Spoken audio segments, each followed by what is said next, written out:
Focus Podcast. Salut à toutes et à tous et bienvenue dans ce nouvel épisode du podcast Focus.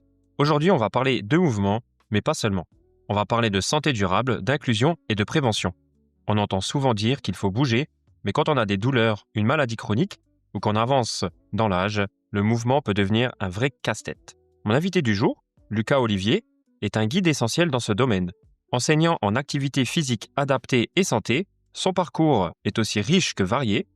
Il a travaillé du handisport à la clinique, en passant par l'EHPAD. Autant dire qu'il s'est adapté l'effort à chaque corps et à chaque situation. On va décortiquer avec lui comment l'APA n'est pas juste pour les autres, mais comment c'est la clé pour rester autonome et performant le plus longtemps possible. On parlera de prévention des chutes, de micronutrition et de la façon dont le mouvement est un médicament. Installez-vous confortablement. On va chercher les messages profonds derrière la science du mouvement. C'est parti. Lucas, bienvenue dans le podcast Focus. Comment vas-tu? Merci, très bien. Et toi, ça va? Bah écoute, ça va. Merci pour l'invitation, en tout cas, déjà. Bah écoute, avec plaisir. Est-ce que pour commencer, tu peux nous raconter un petit peu ton parcours de STAPS à enseignant APA? Qu'est-ce qui t'a amené vers cette spécialisation plutôt que vers le coaching classique? Alors, pour être tout à fait honnête, moi, depuis le plus jeune âge, le sport, c'est clairement mon équilibre. Donc, en fait, c'était pour moi essentiel d'aller dans une faculté de sport, en fait, et de continuer directement après le lycée, le sport. Donc, j'ai décidé d'aller en STAPS sur Montpellier, du coup. Et pour être tout à fait honnête, en fait, je ne connaissais pas du tout l'option activité physique adaptée. Et c'est en allant directement au STAPS que je me suis rendu compte qu'il y avait cette option-là. Et je me suis dit, pourquoi pas, ça allie en même temps l'aspect, on va dire, santé et le sportif aussi, dans l'accompagnement vraiment de l'humain, qui pour moi sont vraiment les deux filières les plus importantes, donc le contact humain et du coup l'activité physique. Et donc je suis allé en STAPS, j'ai effectué ma licence sur Montpellier. En même temps que je passais ma licence, j'ai effectué plusieurs diplômes universitaires. Donc dont le premier sur le rôle de l'activité physique adaptée en SSR, donc ce qui est soins de suite et de réadaptation sur un public ayant des déficiences neurologiques centrales, donc tout ce qui est AVC, paraplégie, tétraplégie, etc. Voilà, grosse atteinte on va dire de la colonne vertébrale de la moelle épinière. Et ensuite de ça, j'ai passé un autre DU sur les préventions de chute chez la personne âgée avec la méthode de PMES, donc posture, équilibre, motricité et éducation à la santé. Et ensuite, j'en ai passé un troisième du coup, qui est sur les différentes techniques de récupération et micronutrition chez les sportifs. Donc ça, on va dire que c'était un peu plus perso, parce que moi, comme je le disais juste avant, le sport, ça reste quand même mon équilibre. Donc c'est hyper important pour moi et le côté nutrition me plaît énormément. J'avoue que je suis un peu passionné par ça. Donc je me suis dit, dans tous les cas, ça peut être que du plus pour moi. Donc autant le faire et voilà. Et donc après, j'ai eu pas mal d'expériences avec différents publics, donc que ce soit en cardiologie, en ortho, donc orthopédie. Ensuite, j'ai travaillé pendant 4 ans proche des enfants ayant des déficiences métaboliques, donc tout ce qui est asthme, diabète de type 1, diabète de type 2. Qu'est-ce qu'il y avait comme pathologie? Il y avait aussi du obésité morbide.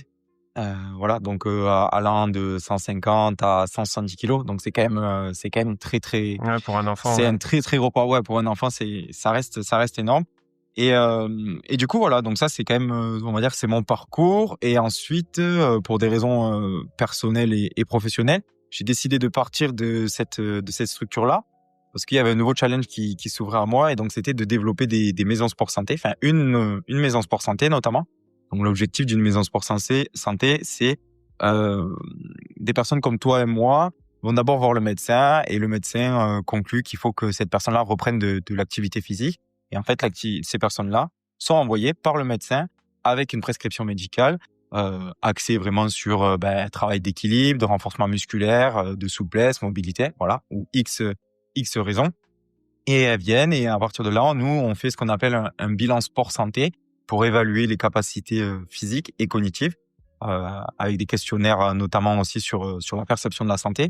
Et à partir de là, ça nous permet, nous, en tant que enseignants en activité physique adaptée, vraiment de programmer et d'individualiser le programme vraiment pour qu'il soit adapté au maximum au patient et à la personne qui vient à la maison Sport Santé. Voilà. Donc j'ai eu après 1 an et demi d'expérience là-dedans pour le développer au maximum.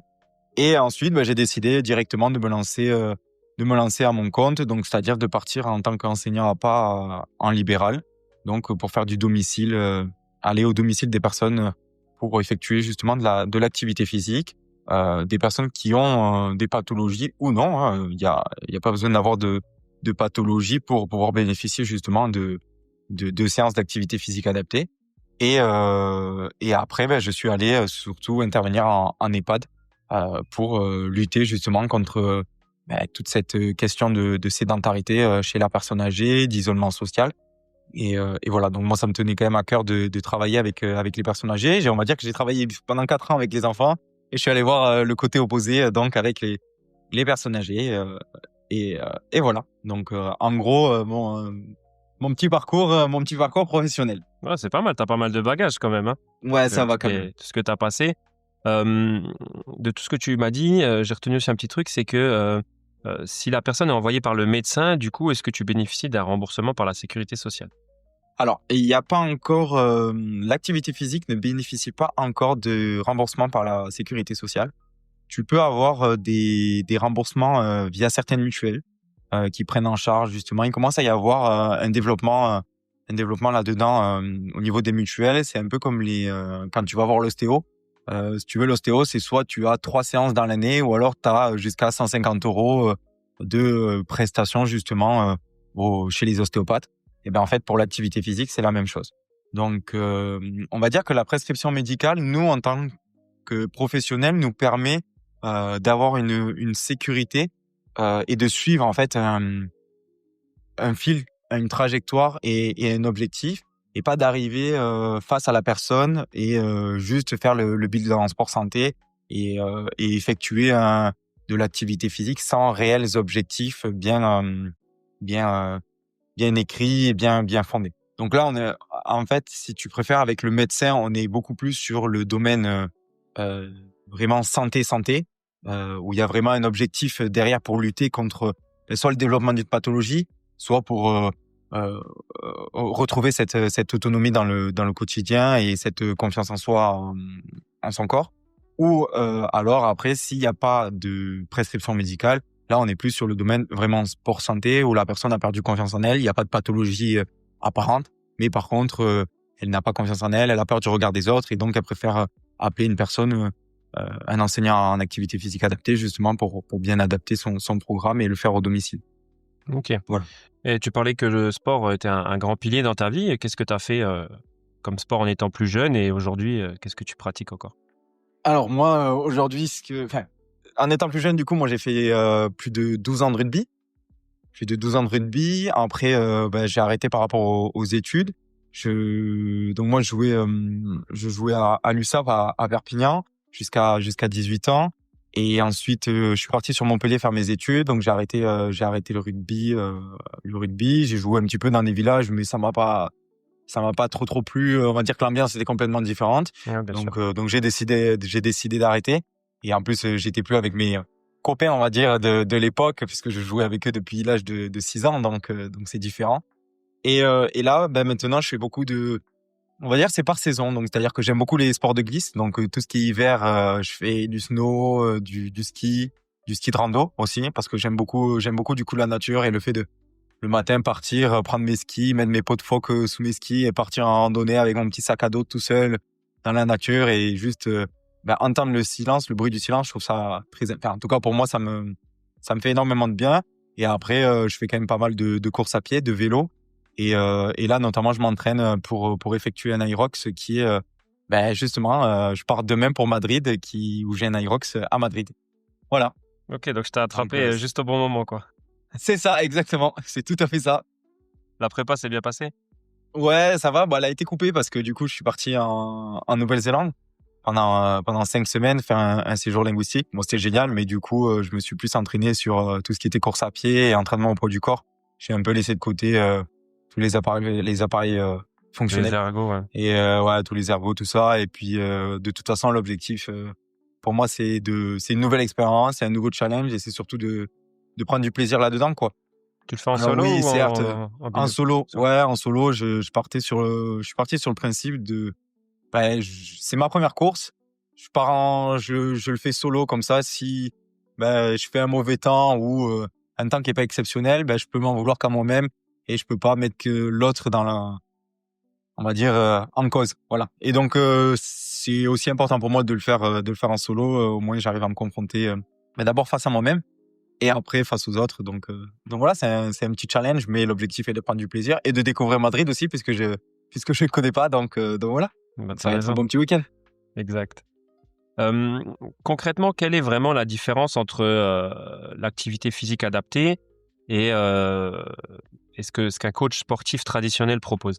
Alors déjà c'est la formation, parce qu'il faut savoir que en tant que enseignant en activité physique adaptée, on a quand même 3 ans en STAPS, qui est quand même une école de sciences techniques par l'activité physique. Donc ça c'est quand même très très important à le souligner. On a minimum 3 ans d'études, contrairement à un coach sportif. Alors attention, hein, je ne dis pas que les coachs sportifs sont moins bons, hein. Moi, s'il y a quelqu'un qui vient me voir et qui me dit je veux faire de l'haltérophilie, je lui dirais non, c'est pas Ouais, avec moi chacun qu'il faut son que tu viennes. domaine, Enfin, hein. voilà, chacun son domaine. Voilà, exactement. Et on va dire que euh, la différence réelle entre un coach sportif et un enseignant en activité physique adaptée, c'est que nous, on a quand même une forte connaissance au niveau d'un grand panel de pathologies. Voilà. Et avec lesquelles on peut réellement travailler, on va dire, en équipe pluridisciplinaire. Donc, que ce soit avec les kinés, les ergos, les psychologues, les infirmiers, les médecins. Voilà. Donc, ça, on va dire que c'est vraiment la réelle différence et que le coach sportif peut t'entraîner et t'accompagner pour faire de la compétition, ce qu'un enseignant à pas ne peut pas. Moi, je peux aller entraîner quelqu'un, mais par contre, pas dans l'optique de faire de la compétition. Je suis pas, j'ai pas les compétences j'ai pas les compétences pour ça en fait, pour accompagner quelqu'un là-dedans. Donc on va dire que moi, je suis plus dans le domaine vraiment activité physique qui va permettre de te remettre en mouvement, de te redonner de l'autonomie dans le quotidien et de partir sur un système de bien vieillir, voilà, et on va dire avec la meilleure santé possible. Tandis que le coach sportif, attention, après, je le répète aussi, je suis pas coach sportif, mais je pense que c'est plus dans un aspect de performance, recherche de performance. Voilà. Ok. Toi qui as travaillé avec des publics assez variés, donc on a dit EHPAD, j'ai noté aussi handisport. Ouais, handisport, exactement. J'ai fait un service civique lors de mes études au comité handisport du Gard de Nîmes. Donc pendant un an, tous les mercredis, j'y allais, je mettais en place des séances. Du coup, c'était des séances. On avait le tir à l'arc, on avait du ping-pong aussi. Donc là, j'ai entraîné pas mal de personnes du coup à déficience neurologique centrale, donc tout ce qui est paraplégie et tétraplégie. Et ce qui est vachement intéressant justement comme activité, le ping-pong chez les personnes malheureusement atteintes de tétraplégie, c'est que savoir qu'à partir du moment où on a une tétraplégie, l'extension, tout ce qui est muscle extenseur, donc triceps, la fonction est quand même vraiment impactée. Et donc le fait de jouer et justement de pratiquer du ping-pong permet d'essayer de refaire un petit peu cette connexion entre cerveau et muscle. Donc ça permet, on va dire aussi, d'oublier un petit peu toute cette malheureusement toute cette incapacité et donc à retravailler en amplitude un peu plus grande, un peu plus complète. Voilà. Mais il faut savoir que il y a une grosse différence entre le domaine handisport et le domaine activité physique comme je le fais maintenant. Donc le domaine handisport, vraiment comme son nom l'indique, on est dans le sport. Donc qui dit sport dit compétition, à but compétitif. Alors que l'activité physique n'est pas dans un but compétitif. Ouais, c'est plus un aspect bien Voilà. vieillir, comme tu disais, quoi. C'est ça exactement. Voilà, tout à fait. Et qu'est-ce que toutes ces expériences t'ont appris vraiment sur le corps humain et sur la motivation? Eh ben alors déjà que le corps humain, que c'est énormément le côté cognitif et le cerveau qui contrôle, c'est la tête qui contrôle la plus la plus grande partie de notre corps et que malheureusement si on se met beaucoup de peur ou de frein psychologiquement et mentalement, on n'y arrivera pas.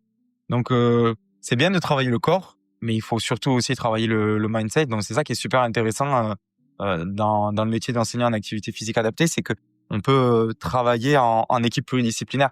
Donc, nous, on est plus sur le domaine du coup sport-santé, et après, il peut y avoir un impact via les autres professionnels de santé, et donc mettre la personne au centre de la prise en charge. Et en fait, tout est fait en fonction de la personne qui est au centre. Et surtout, ce que je me suis rendu compte, c'est qu'à un moment donné, si le corps il s'adapte, quoi qu'on lui propose, il s'adapte et il s'adaptera. Il suffit juste de bien faire les choses et de pas brûler les étapes. Ouais, faut pas y aller comme un bourrin, quoi. Faut C'est ça, exactement. vraiment respecter les étapes, quoi. C'est comme si une personne me dit j'ai envie de me remettre à l'activité physique, mais dans 2 mois, je veux faire un marathon. Je lui dirais non, du coup là tu brûles un petit peu les étapes. L'objectif, on commence par déjà une petite demi-heure de course, déjà de marche, on verra, après de course, etc. On commencera par un 5, un 10, et voilà, il faut y aller piano. Et je pense que malheureusement nous sommes dans une société où on veut tout de suite. Et ça, c'est un problème, et c'est là où on peut vite se faire mal, vite se blesser, et où justement après on peut rentrer dans un cercle vicieux. Donc c'est-à-dire je me suis remis au sport, mais je me suis blessé, et après qu'est-ce qu'on fait? On est de plus en plus sédentaire, et c'est pas l'objectif. Il vaut mieux faire 10 minutes tous les jours que plutôt une heure et se faire mal. Ouais, bien sûr, parce qu'après tu dis toujours, une fois que t'es blessé, c'est pas juste une petite semaine de repos, quoi, hein. Si t'as une réelle blessure, tu pars des fois sur 3, 4 mois, 5 mois, voire plus. Et du coup, comme tu dis, c'est là où la sédentarité elle vient s'installer, parce que généralement, quand t'es blessé, même si c'est un bras, tu te dis pas, je peux quand même marcher, tu vois. Tu vas dire, voilà, je peux plus rien faire. Et c'est là où tu dis que l'esprit, tu dois vraiment développer ce mindset. Pour moi, je dis toujours, quand tu te sens capable, c'est déjà une première victoire, une première bonne chose, on va dire, quoi. Tout à fait, ouais. Parce que si tu te dis, ouais, non, mais moi, je sais pas faire, j'y arriverai jamais, tu te tires déjà une balle dans le pied, quoi. Ça, c'est clair et net. C'est ça, c'est exactement ça. Tu sais, je pars du principe où à un moment donné, c'est 80% d'action et 20% de stratégie. Donc, c'est-à-dire qu'à un moment donné, tu te mets un objectif, on va dire qu'on prend l'exemple de la course à pied. Je me mets un objectif, je veux courir un 5 km. Ok, mais très bien, mais commence pas par un 5 km, commence déjà à aller courir un petit peu et voir ce que ça donne. Ou tu te dis, je veux me remettre à l'activité physique. Mais on entend souvent dire les personnes, oui, mais je peux pas parce que j'ai ça. Donc on lui trouve une solution au problème qu'elle te pose, et elle te retrouve un problème. Donc en fait, à partir du moment où tu trouves 10 solutions à 10 problèmes, et quand te ressort un 11e problème, c'est que là, ce sont des fausses excuses, et que du coup, l'objectif, c'est que mentalement, la personne, elle n'est pas prête. Et c'est là que tu te rends compte qu'en fait, il faut d'abord travailler l'esprit, le mindset, pour se dire, ok, on va y aller petit à petit, crescendo, et tu vas voir que tu vas pouvoir y arriver, et qu'en fait, tous ces problèmes-là, c'est juste dans ta tête. Ouais, c'est juste des freins que toi, tu te poses, quoi. C'est clair et net.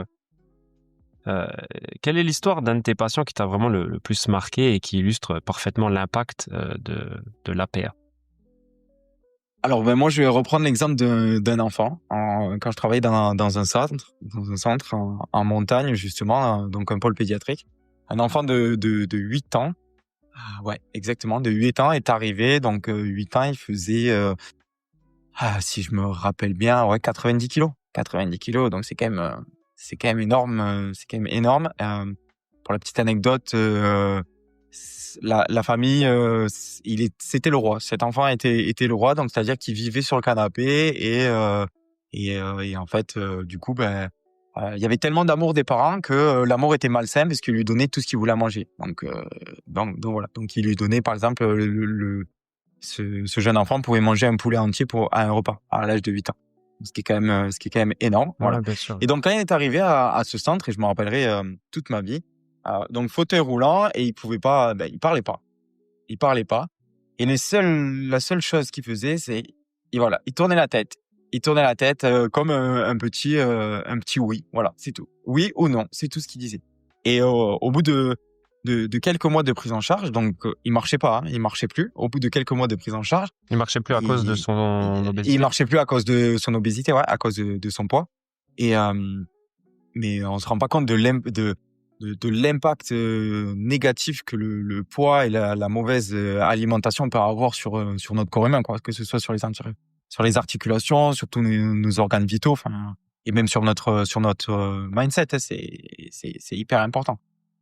Et donc, quelques mois après, il vient me voir et il me dit, donc déjà, il vient me voir en marchant. Donc là, en tant que professionnel et toute l'équipe, on se dit, bon, ben, c'est génial. Déjà, il y a quand même une sacrée victoire. Et en fait, il me prend dans les bras et il me dit, merci Lucas pour tout ce que tu as fait. Enfin voilà, avec ces mots de jeune enfant de 8 ans. Et il me dit, merci Lucas.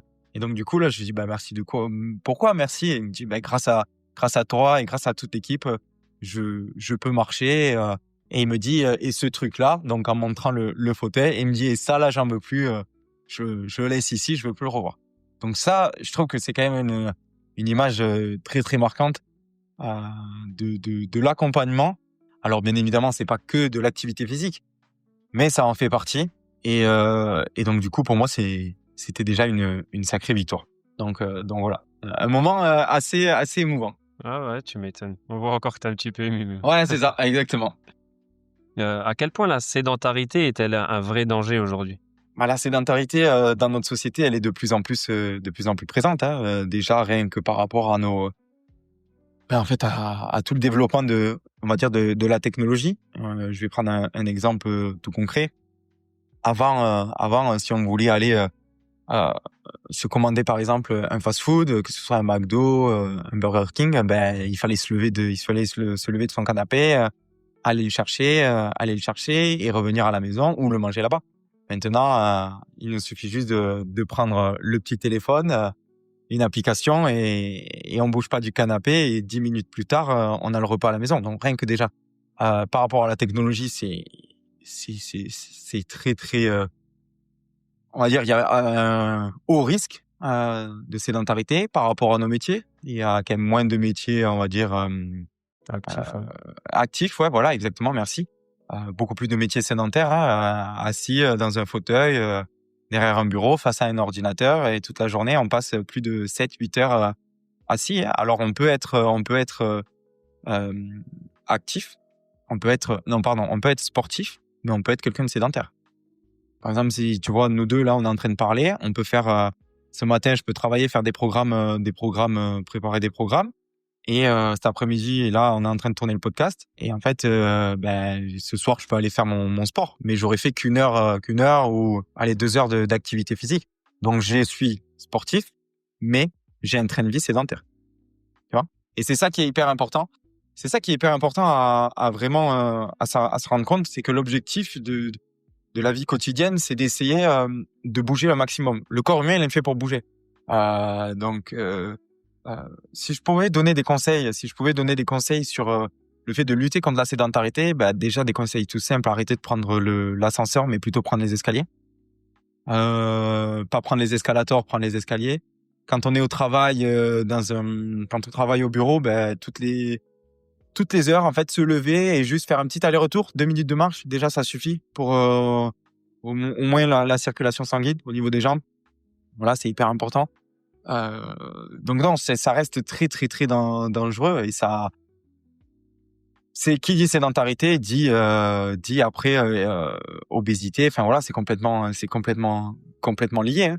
Donc l'objectif, si on peut essayer d'être le maximum en mouvement, il faudrait l'être. Voilà, c'est facile à dire, mais je pense qu'il y a quand même énormément de choses à mettre en place dans la vie quotidienne. Aller marcher 10 minutes.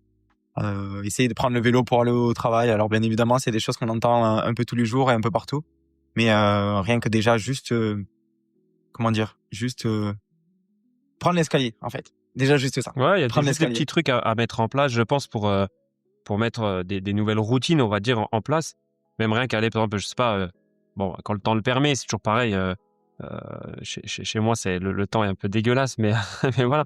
Mais par exemple, aller chercher tes enfants à pied à l'école, Tout à fait. que d'avoir un peu la flemme et de prendre la voiture. Après, bon, voilà, c'est toujours pareil. C'est, comme tu dis, c'est facile à dire. On a des trains de vie toujours plus vite. T'as qu'une heure de pause entre midi. Donc, ben voilà, tu prends la voiture pour aller chercher les gosses au plus vite, etc., etc. Mais c'est toujours des petits trucs. Moi, je discute avec un ami qui est coach. Et c'est vrai que si maintenant, bon, voilà, tu dis que tu es sportif, mais tu as un travail sédentaire. Qu'est-ce que tu pourrais faire pour casser un petit peu tout ça? Et c'est vrai que la dernière fois, on discutait, rien que d'avoir déjà un bureau debout, assis, donc le plateau se lève. Ouais. Déjà ça, ben voilà, comme tu dis, pour la circulation sanguine, tu te lèves une heure toutes les 2 heures, par exemple, tu travailles un petit peu debout. Aujourd'hui, tu as même des espèces de petits tapis de marche que tu peux glisser sous ces bureaux-là. Ouais, j'ai vu, ouais, tout à fait. Moi, justement, quand je fais le montage des podcasts, ben, j'ai un tapis à la maison. Je mets une planche sur mes 2 barres de maintien et puis je balance mon ordi dessus. Et voilà, ça me permet de marcher 1 heure, 1 heure et demie de temps de faire le montage. Que justement, je pourrais rester assis derrière mon bureau comme on y est là actuellement et puis faire mes montages. Mais je me dis, bah voilà, comment essayer de bouger un petit peu.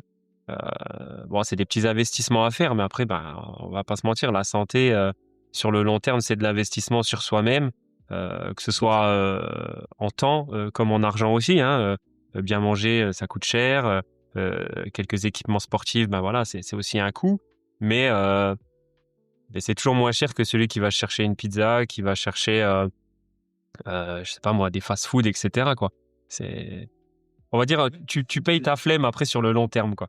Donc, vaut mieux payer, investir sur toi-même aujourd'hui, que devoir investir dans tout ce qui est médicaments, soins, etc., quoi. C'est très juste ce que tu dis parce que si je pouvais définir l'activité physique adaptée, en fait, c'est une prise en charge non médicamenteuse.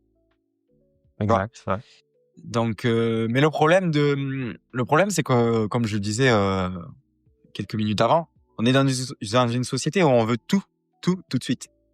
Donc, les gens vont préférer aller s'acheter une pizza pour avoir le plaisir de la pizza à l'instant T, que plutôt investir dans sa santé, mais pour plus tard.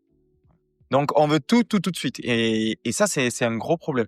Et après, à partir du moment où on se rendra compte que la santé, si tu as la santé, tu peux faire beaucoup de choses. Et que finalement, c'est très important. C'est très, très important. Et tant qu'il y a du mouvement, c'est qu'il y a de la vie. Donc, à partir du moment où tu es contraint de rester chez toi, je veux dire, il y a des gens qui, je trouve qu'on est quand même à des années-lumière, en tout cas en France, on est quand même à des années-lumière sur la définition de la bonne santé. Moi, j'ai fait des bilans, justement, ce que je disais, des bilans sport santé, lors de ma première rencontre avec certaines personnes. Je leur demande donc leur perception de la santé sur une échelle de 1 à 10, 1 très très mauvaise et 10 excellente. C'est des personnes déjà qui sont en surpoids, c'est des personnes qui du coup ont plus de 8 heures de position assise, qui ont plus de 5 heures par jour. Hein. Attention, en plus je parle par jour, donc par jour qui ont plus de 5 heures de temps d'écran et qui ne bougent pas. Et elles vont elles vont donner une perception de leur santé à entre 7 et 8 sur 10. Ouais, c'est chaud. Donc c'est là qu'on se rend compte on est vraiment à des années-lumière de qu'est-ce que la bonne santé. Qu'est-ce que la bonne santé? La bonne santé, c'est pas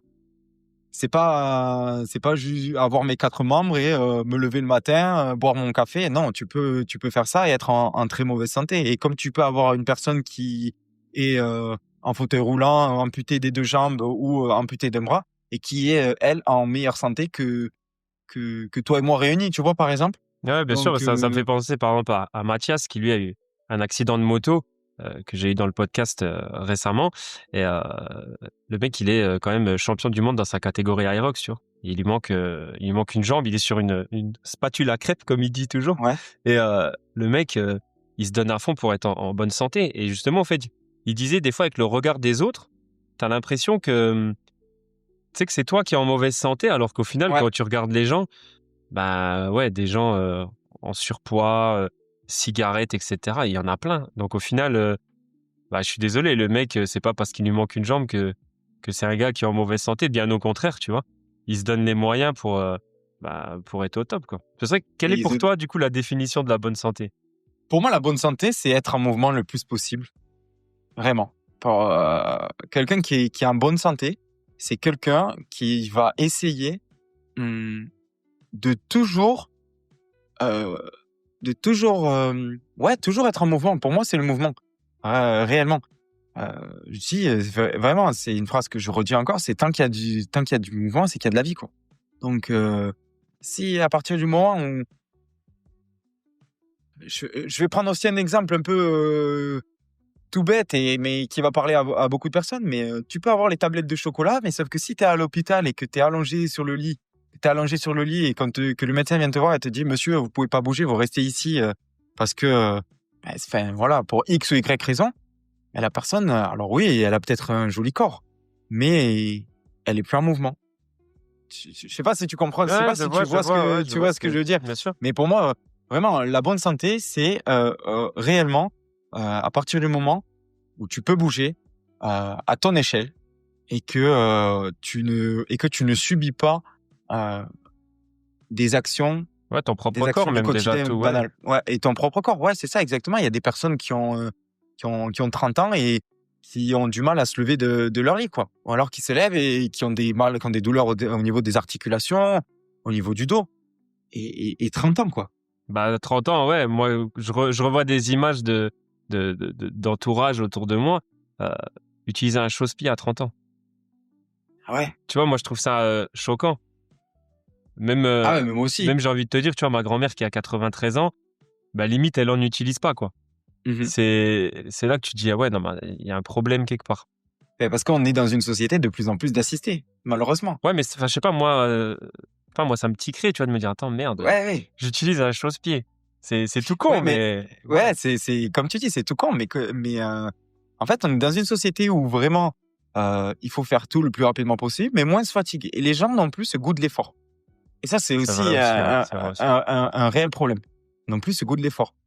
Le fait de se dire, ben, j'ai réussi à atteindre ça grâce à l'effort que j'ai fourni.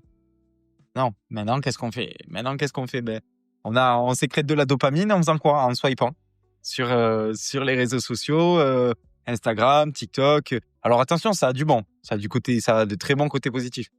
Mais en fait, on a le corps humain est une machine extraordinaire, exceptionnelle, et on est en train de la saboter de plus en plus parce que l'être humain est feignant. Ouais, puis on n'exploite pas, nos pleins potentiels, on a la flemme. C'est un peu Ouais, la c'est maladie ça, du c'est siècle, quoi, c'est exactement. la flemme. Ouais, c'est ouais, la phlébingite aiguë. Et il y a beaucoup de personnes qui sont atteintes de phlébingite aiguë, je crois. Attention, sans jeter la pierre sur X ou Y personne. Mais on est là justement pour en parler, et c'est hyper intéressant, et c'est hyper, encore une fois, sympa de ta part de m'avoir invité.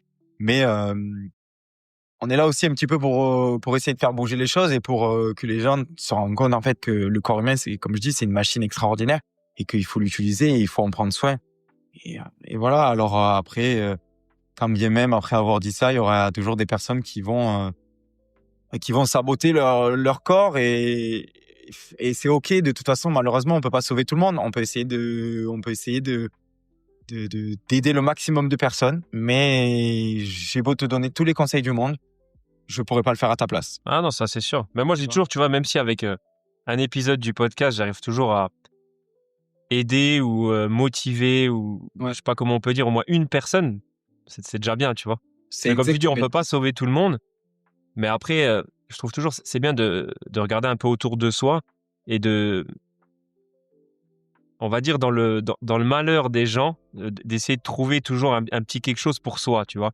C'est un peu dégueulasse de dire ça comme ça, mais tu vois, je discutais avec une amie et elle me dit, heu: «Je veux pas devenir comme ma mère», tu vois? Elle me dit: «Ma mère, très sédentaire toute sa vie, pas de sport, aujourd'hui, ben, en surpoids, hem, qui a du mal, ben, voilà, à se mouvoir, qui a même des soucis au niveau articulaire, tout ça».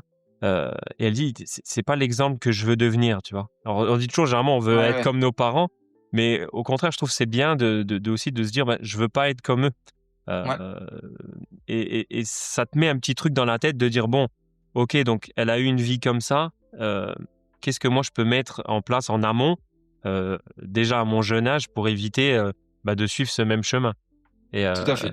c'est là où voilà, bah, ce podcast, on va dire, est là pour donner des petits tips aussi Ouais, et puis, voilà, éduquer, sur certains sujets, ouais, je suis totalement d'accord avec toi, et c'est vrai que, voilà, moi, par exemple, j'ai des personnes dans mon entourage qui ont pas mal de comportements sédentaires, qui ont eu malheureusement des accidents de travail, etc., etc. Et tu te dis que en fait vraiment toi c'est ce que t'as pas envie d'avoir, t'as pas envie de vivre ça. Donc qu'est-ce que tu peux faire justement maintenant en termes de prévention primaire. Donc prévention primaire, on va dire que il y a trois types de prévention: la prévention primaire, prévention secondaire et tertiaire. D'accord? Donc vraiment la prévention primaire, c'est celle avant qu'il y ait une pathologie, avant qu'il y ait une problématique. Donc vraiment tout ce qu'on peut mettre en place en étant jeune actif. Attention, jeune actif ne veut pas dire qu'on doit avoir entre 20 et 30 ans. Hein. On peut avoir 50 ans et être un jeune actif. Donc, qu'est-ce qu'on peut mettre en place là pour éviter et retarder au maximum le vieillissement ou l'apparition de certaines pathologies ou handicaps ou déficiences? Et après, il y a tout ce qui est prévention du coup secondaire. À partir du moment où il commence à avoir déjà des problématiques sur lesquelles on veut lutter le plus longtemps possible, et en tout cas, on veut pas qu'elles se développent. Et après, il y a la prévention tertiaire où justement là, malheureusement, la pathologie est bien présente. Et nous, ce qu'on veut, c'est vraiment retarder en fait son développement le plus longtemps possible. Et donc ça, je trouve que pour reprendre l'exemple de la personne que tu as dit, elle est clairement dans ce qu'on appelle de la prévention primaire. Donc, elle voit l'exemple de quelqu'un, elle se dit, je ne veux surtout pas être comme cette personne-là, que ce soit sa mère, que ce soit sa sœur, peu importe, ou une personne qu'on croise dans la rue. Voilà, c'est ça, exactement. Et là, déjà, ce qui est bien, c'est que du coup, ça fait une réflexion au niveau du cerveau, cognitivement parlant. Et donc là, on se dit, OK, maintenant, je sais que ça, c'est pas ce que je veux, mais qu'est-ce que je vais pouvoir mettre en place pour justement lutter contre ça et pas arriver à ce stade-là. Et je rebondis là-dessus parce que je pense qu'il y a énormément de personnes qui voient l'activité physique ou le sport comme une contrainte. Exact. Alors que normalement, on devrait le voir comme quelque chose comme un plaisir. Vraiment, je le fais pour moi, je vais prendre du bon temps. Mais tout est une contrainte par rapport à ça. Et on se dit, pourquoi je vais me faire mal? Non, je suis bien, je suis mieux là. Alors que non. Alors que non, il suffit juste en fait de trouver son activité. Ouais, le sport qui est adapté. Aujourd'hui, tout le monde se dit, il faut faire de la musculation. Il faut aller dans les salles de sport, il faut mettre des leggings, il faut, etc., etc. Mais moi, j'ai toujours trouvé une activité qui te plaît. Au fait, que ce soit de la natation, que ce soit du ping-pong. Moi, je fais du ping-pong, je transpire mais de ouf, tu vois. Mais ouais, c'est sûr. Je suis pas, voilà, je suis pas juste là à taper un peu de raquette. Non, je transpire de ouf. Non, faut trouver juste un truc qui te plaît. Si c'est de la marche, fais de la marche, tu vois. Moi, je vais marcher avec un collègue qui est en retraite aujourd'hui. Quand on y va, il met une sauce, quoi, parce que on fait une quinzaine de kilomètres et on les tape en 2 heures, 2 heures et demie, vraiment grand max, quoi. Bien sûr. Voilà, lui, il a fait du foot pendant qu'il était jeune. Après, il a couru. Maintenant, voilà, il adapte par rapport à son corps qui est aussi vieillissant et à ce qu'il peut encaisser. Et du coup, 3, 4, 5 fois dans la semaine, il va marcher. Et il va marcher 2h30 les matins. Et c'est ce qui lui plaît. Il y a tellement de sports aujourd'hui, quand tu vois que Decathlon, pour les citer par exemple, commercialise 96 sports. Dans les 96, il y en a bien au moins un qui va convenir à chacun, je pense. Ouais, tout à fait. Et comme je dis toujours, si maintenant vraiment il n'y a rien autour de chez toi, bouge ton cul pour essayer de le mettre en place. Ouais, mais juste va faire de la marche. Ouais, si vraiment, mais par exemple, une copine, c'était de la danse, je dis, écoute, va en mairie, essaye de voir avec eux ce qui est possible de faire, s'ils n'ont pas des contacts, des profs, des trucs pour ouvrir des cours. Tout à fait, ouais. Faut essayer d'innover, tu vois. C'est aujourd'hui, avec tous les réseaux sociaux, les trucs, tu peux lancer des appels, des trucs, enfin, je sais pas, il y a vraiment plein de trucs à mettre en place, quoi. Comme tu dis, les réseaux sociaux, à un moment donné, mais si on veut juste se mettre en mouvement et qu'il n'y a rien autour de chez nous, je pense que tu tapes sur YouTube n'importe quel sport, tu peux faire du sport avec quelqu'un en face de toi dans ta télé. Bien sûr. Tu vois ce que je veux te dire là? Bien sûr. Donc, qu'il pleut, qu'il vente, qu'il neige, dans tous les cas, tu pourras toujours te mettre en mouvement. Après, c'est juste les excuses que tu veux te donner qui t'apportent bonne conscience ou non. Personnellement parlant, alors attention. Non, bien sûr, non, mais après, voilà, pour te donner bonne conscience, tu vois. De toute façon, il faut dire les choses. Chacun se trouvera les excuses. Faut dire les choses Donc, comme elles sont, c'est ça, hein. ouais, si tu veux pas le faire, OK, mais ne me dis pas que, tu peux pas te mettre en mouvement, c'est pas vrai. Non, non, aujourd'hui, tu veux faire du vélo, à Hawaï, là, tu mets ta tablette devant toi, tu peux faire du Voilà, c'est vélo, ça, ouais. où tu veux dans le Et monde, puis même c'est impressionnant. maintenant, tu as tellement de choses qui enfin, je veux dire, moi, tu vois, là, je fais pas mal de trajets en voiture et tout, pour aller chez mes patients, mais en fait, je m'écoute des podcasts quand je vais, en salle pour, faire du vélo ou même sur mon vélo, tu vois? Je m'écoute des podcasts, je m'écoute de la musique. Enfin, je veux dire, il y a toujours il y a toujours quelque chose que tu peux mettre en place dans ton activité physique pour prendre encore plus de plaisir ou prendre du bon temps ou quoi aux caisses. Mais je veux dire, à un moment donné, c'est que des fausses excuses. Oui, si tu kiffes Heu, regarder les séries, ben, tu te mets tes séries, mais au lieu de les regarder dans le ouais, c'est ça. canapé, bah, tu peux te mettre un épisode sur un vélo d'appartement, sur, C'est ça. un Ou tapis de sur un tapis, marche. même le Ouais, tapis, ouais, tu vois? même C'est un ça, ouais, tapis de tout à marche, tout fait. simplement, où tu fais ta séance un petit peu de yoga, tu peux faire, des étirements, enfin, il y a plein de choses à faire. Le tout, c'est d'être en mouvement. C'est ça. C'est vraiment d'être en mouvement. Donc, à un moment donné, on va pas te demander de pousser une barre de 100 kilos au squat ou on prend l'exemple de la muscu là parce qu'on parlait de la muscu, tu vois. Ouais, bien sûr, Et bien on va sûr. pas te demander de courir un 5 kilomètres en 15 minutes. Non, pas du tout. Ouais. Enfin, je veux dire, tu fais de la marche, tu fais 20 minutes de marche tous les jours ou 10 minutes de marche tous les jours, mais c'est très bien. OK. Tu seras plus actif que 80% de la population. C'est clair. Voilà. Et ça, c'est quand même grave d'en arriver là et de dire que tu vas marcher 20 minutes tous les jours et donc tu vas être plus actif que 80% de la population. Et ça fait peur. Les chiffres font Ouais, peur. ouais, les Alors, chiffres font peur, mais je les ai pas en tête, mais on te parle du tabac, on te parle de toutes ces substances-là. Ouais, d'accord, mais déjà, il faut aussi qu'on parle de la sédentarité, quoi. Parce que les temps d'écran, les temps en position assise, euh, les temps allongés, enfin, je veux dire, c'est énorme et c'est aberrant. Et c'est aberrant.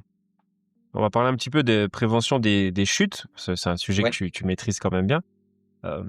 Pour nos auditeurs, quels sont les 2 ou 3 exercices simples que tout le monde devrait, faire, à partir de, on va dire, les 40-50 ans pour renforcer vraiment l'équilibre et l'autonomie?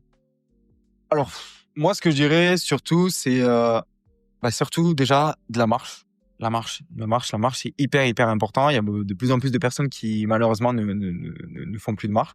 Et ce qui est aussi important, ça reste du renforcement musculaire. Alors, quand je dis renforcement musculaire, attention, je dis pas aller dans une salle de sport et porter beaucoup de poids. Je veux dire, il y a un exercice tout simple qui est le assis debout, en étant dans ta chaise ou dans ton canapé. Juste pendant 2 minutes, tu t'assois, tu te lèves, tu t'assois, tu te lèves. Mais ça, tu fais ça tous les jours. Mais crois-moi que tu vas déjà ressentir bien comme il faut la différence et que tu vas justement lutter contre toute cette fonte de masse musculaire, dans ce qu'on appelle la sarcopénie, hein. Et ça, c'est irréversible, hein, dans tous les cas. Toutes les personnes, toi, moi, tout le monde, avec l'âge, avec l'avancée en âge, on a ce qu'on appelle de la fonte musculaire, donc de la sarcopénie. Et on sait que, alors, il n'est pas impossible de créer de la masse musculaire avec un certain âge. Mais par contre, le développement de cette masse musculaire, pardon, elle est quand même plus difficile à obtenir euh, après avoir passé un certain âge, notamment 50 ans. Donc l'objectif, c'est vraiment d'essayer de mettre en place ce que je mettrai en place. Moi, par exemple, quand on fait couler le café le matin, ben, le temps que ton café coule ou que tu fais chauffer ton thé avec l'eau à la bouilloire, c'est de faire des flexions, extensions de jambes, donc comme des squats. Donc ça, c'est hyper important. Et pourquoi pas aussi l'équilibre. L'équilibre, donc faire 2 fois 30 secondes sur la jambe droite, puis sur la jambe gauche. Et toujours pareil, hein, en attendant ou en faisant chauffer quelque chose au micro-ondes. Tu vois, le temps du micro-ondes, c'est des petits tips tout simples que personne ne verra. Et toi, tu es là. Alors, au début, tu vas te dire, putain, j'ai l'impression que je passe pour un blaireau. Mais en fait, qui est chez toi et qui te regarde? Personne. Donc, et puis, tu fais ça pour toi. Donc, c'est ça qui est hyper important. Je pense pas être à mettre en place. Donc, vraiment, un exercice d'équilibre et un exercice de renforcement musculaire. Et si on veut aller plus loin, mais là, par contre, il faut faire un peu plus attention, c'est des exercices d'étirement et de souplesse, justement pour lutter contre tout ce qui est la raideur musculaire. Parce que plus on va chez la personne âgée, et plus on se rend compte que la personne âgée, en fait, elle est complètement raide, quoi. Donc, il est impossible pour elle de tendre les jambes et de les avoir complètement tendues. Les épaules, la mobilité au niveau des épaules et la souplesse, elle est pratiquement inexistante. Hein, donc l'objectif, ouais, ça serait de lutter contre ça. Et justement, tu me parles de ça et c'est vachement intéressant parce que là, pour décembre, je suis en train de faire un calendrier de l'Avent, donc focus sur le mouvement. Et donc, ça s'appelle le 24 Move. Et donc, l'objectif vraiment de ce calendrier de l'Avent, tu vois, toi, tout à l'heure, tu disais, ce podcast, l'objectif du podcast principal, c'est vraiment si je peux aider une personne supplémentaire, ben, c'est génial, mission réussie. Et ben moi, c'est exactement la même chose, mais via l'activité physique. Si j'arrive à mettre en mouvement une personne de plus que la veille, j'ai réussi ma mission, je suis content. Et voilà, c'est une personne de plus qui aura réussi à écouter et à entendre ce conseil-là. Et du coup, qui sera mis en mouvement. Donc vachement... en tout cas, c'est l'objectif que moi j'ai. Et donc, pour revenir sur ce calendrier de l'Avent, ces personnes-là, si elles veulent mettre des choses en place, c'est des exercices tout simples de 2 minutes à effectuer à la maison, reproductibles partout. Ma grand-mère pourra réussir à le faire, comme mon petit frère de 15 ans. Donc voilà. Donc, si je peux mettre en mouvement un peu plus de personnes, ben, tant mieux. Ouais, je souris parce qu'en fait, j'ai reposté justement ta vidéo du 24 Move juste avant que tu arrives Ah ouais? sur... Ah, génial, j'avais fait. Ouais, je l'ai reposté juste avant, tu vois. Je me l'étais gardé. J'ai dit, tiens, je vais la reposter juste avant le podcast. Donc, c'est pour ça que je souris, tu auras la notification. Ouais. Ok, génial, super, ben merci. Bah, écoute, avec plaisir. Merci Non, pour c'est ta vrai que c'est un bon concept, quoi. Vraiment un bon concept. Tu parles de la méthode de PEM-ES, donc pour prévenir les chutes. Est-ce que tu peux nous expliquer un petit peu en quoi ça consiste concrètement? Alors, exactement. Donc, l'acronyme PMES, c'est posture, équilibre, motricité et éducation à la santé. D'accord? Donc, en fait, si tu veux, à partir du moment où je vais chez une personne âgée, je fais ce qu'on appelle donc une personne âgée ou une personne plus jeune, hein, attention, avec ou sans pathologie. Je fais ce qu'on appelle un bilan sport santé. Donc, comme ce que je disais au début, donc évaluation des capacités cognitives, des capacités physiques et quelques questionnaires sur la perception propre de la santé, de la santé de la personne. Donc, il n'y a pas de bonne ou de mauvaise réponse, c'est juste pour avoir la perception, justement, et essayer de comprendre sur quel niveau on est par rapport à la compréhension et la connaissance de la santé dans le monde.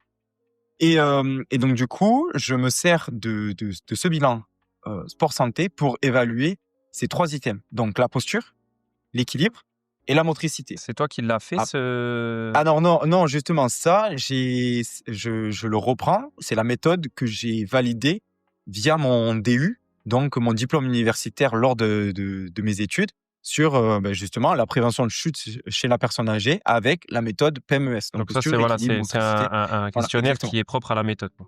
Voilà, c'est propre à la méthode. Et en fait, ce sont des programmes de 3 mois. Donc, à partir du moment où je viens chez toi, on fait un bilan, je me rends compte que finalement, il faut plus travailler sur l'équilibre. C'est l'item où il y a, on va dire, le voyant le plus rouge. Donc, on va focus un peu plus le travail sur 3 mois, sur le premier bloc de 3 mois sur l'équilibre, sans mettre de côté la posture et la motricité. Parce qu'à un moment donné, si tu as des points forts et que tu as des points faibles, mais que tu travailles que le point faible, tes points forts redeviennent des points faibles. Tu vois? Donc, l'objectif, c'est d'essayer de tout rééquilibrer. Donc voilà. Et au bout de 3 mois, on refait cette réévaluation. Et en fonction du résultat, on voit déjà si le programme a été efficace ou non par rapport justement à l'évaluation. Donc, on prend l'équilibre par rapport à l'évolution de l'équilibre. Si l'équilibre a évolué, parfait. Donc, on continue. On voit où est-ce qu'on en est. Et en fonction de ça, là, on rééquilibre le programme. Et ce programme-là, après, on parlera plus sur, par exemple, sur une séance d'1 heure, on fera 20 minutes équilibre, 20 minutes motricité et 20 minutes posture. Voilà. Ou travailler les 3 ensemble. Donc voilà. Donc ça, c'est vraiment la méthode sur laquelle je me base sur pratiquement toutes mes séances. Après, je connais aussi toutes les recommandations, donc notamment chez la personne âgée. Donc, ce qui est essentiel, c'est vraiment de faire ce qu'on appelle de l'endurance de force. Donc, vraiment partir sur beaucoup de répétitions. Beaucoup de répétitions pour pouvoir justement que cette personne-là puisse être en mouvement et se mouvoir le plus longtemps possible. Oui, c'est ce que tu disais, faire c'est hyper important. des assis debout pendant 2 minutes. Bon, voilà, logiquement, voilà, des répétitions, t'en fais quand même pas mal en 2 minutes, quoi. C'est exactement ça. Et puis, ça permet aussi de travailler la coordination, d'avoir un bon gainage. Il y a plein d'exercices qui sont vachement intéressants, qu'on peut mettre en place facilement à la maison. Et je veux dire, ce qui est hyper important, par contre, ce que je conseille, c'est vraiment sur tout ce qui est question de sécurité. Donc, si tu fais un exercice, que tu sois quand même, soit qu'il y ait derrière toi une chaise ou ton canapé, que tu sois à côté d'un mur sur lequel tu puisses te rattraper. Voilà. Et ça, c'est hyper important. C'est hyper important, je trouve. Parce qu'on peut te dire de te mettre en mouvement. Ouais, mais si tu te mets en mouvement et que finalement, cette personne-là n'a pas les bonnes capacités physiques pour se retenir, c'est pas, l'objectif, c'est de tout faire en sécurité. Bien sûr, du coup, ça vient sur ma prochaine question. Quelles sont vraiment les priorités à travailler chez les personnes âgées? Force, équilibre, souplesse, coordination? Alors, moi, je mettrais plus tout ce qui est équilibre. Équilibre, mais qui dit équilibre dit qu'on a besoin d'avoir quand même une bonne masse musculaire. Donc, allier vraiment pour moi, les deux items principaux sont vraiment renforcement musculaire et équilibre. Et en troisième, je mettrais l'aspect cognitif. Donc, ce que j'aime énormément faire lors de mes différentes séances, c'est travailler en ce qu'on appelle double tâche.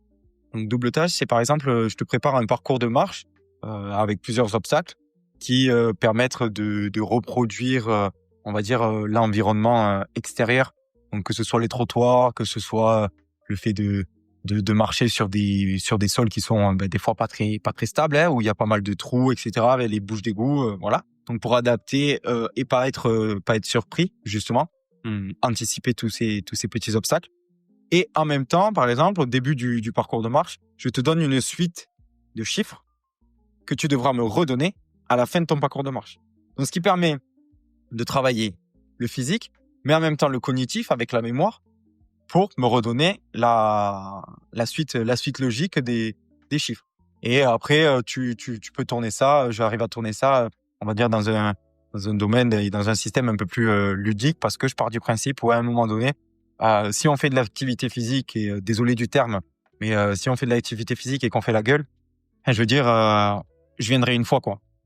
C'est comme, voilà, c'est toi, tu vas faire une activité physique ou tu vas faire du sport, mais en fait, tu t'embêtes, tu prends aucun plaisir, tu ressors de là, t'es plus saoulé que quand t'es venu. Je me dis, en fait, tu te dis, j'y retournerai pas.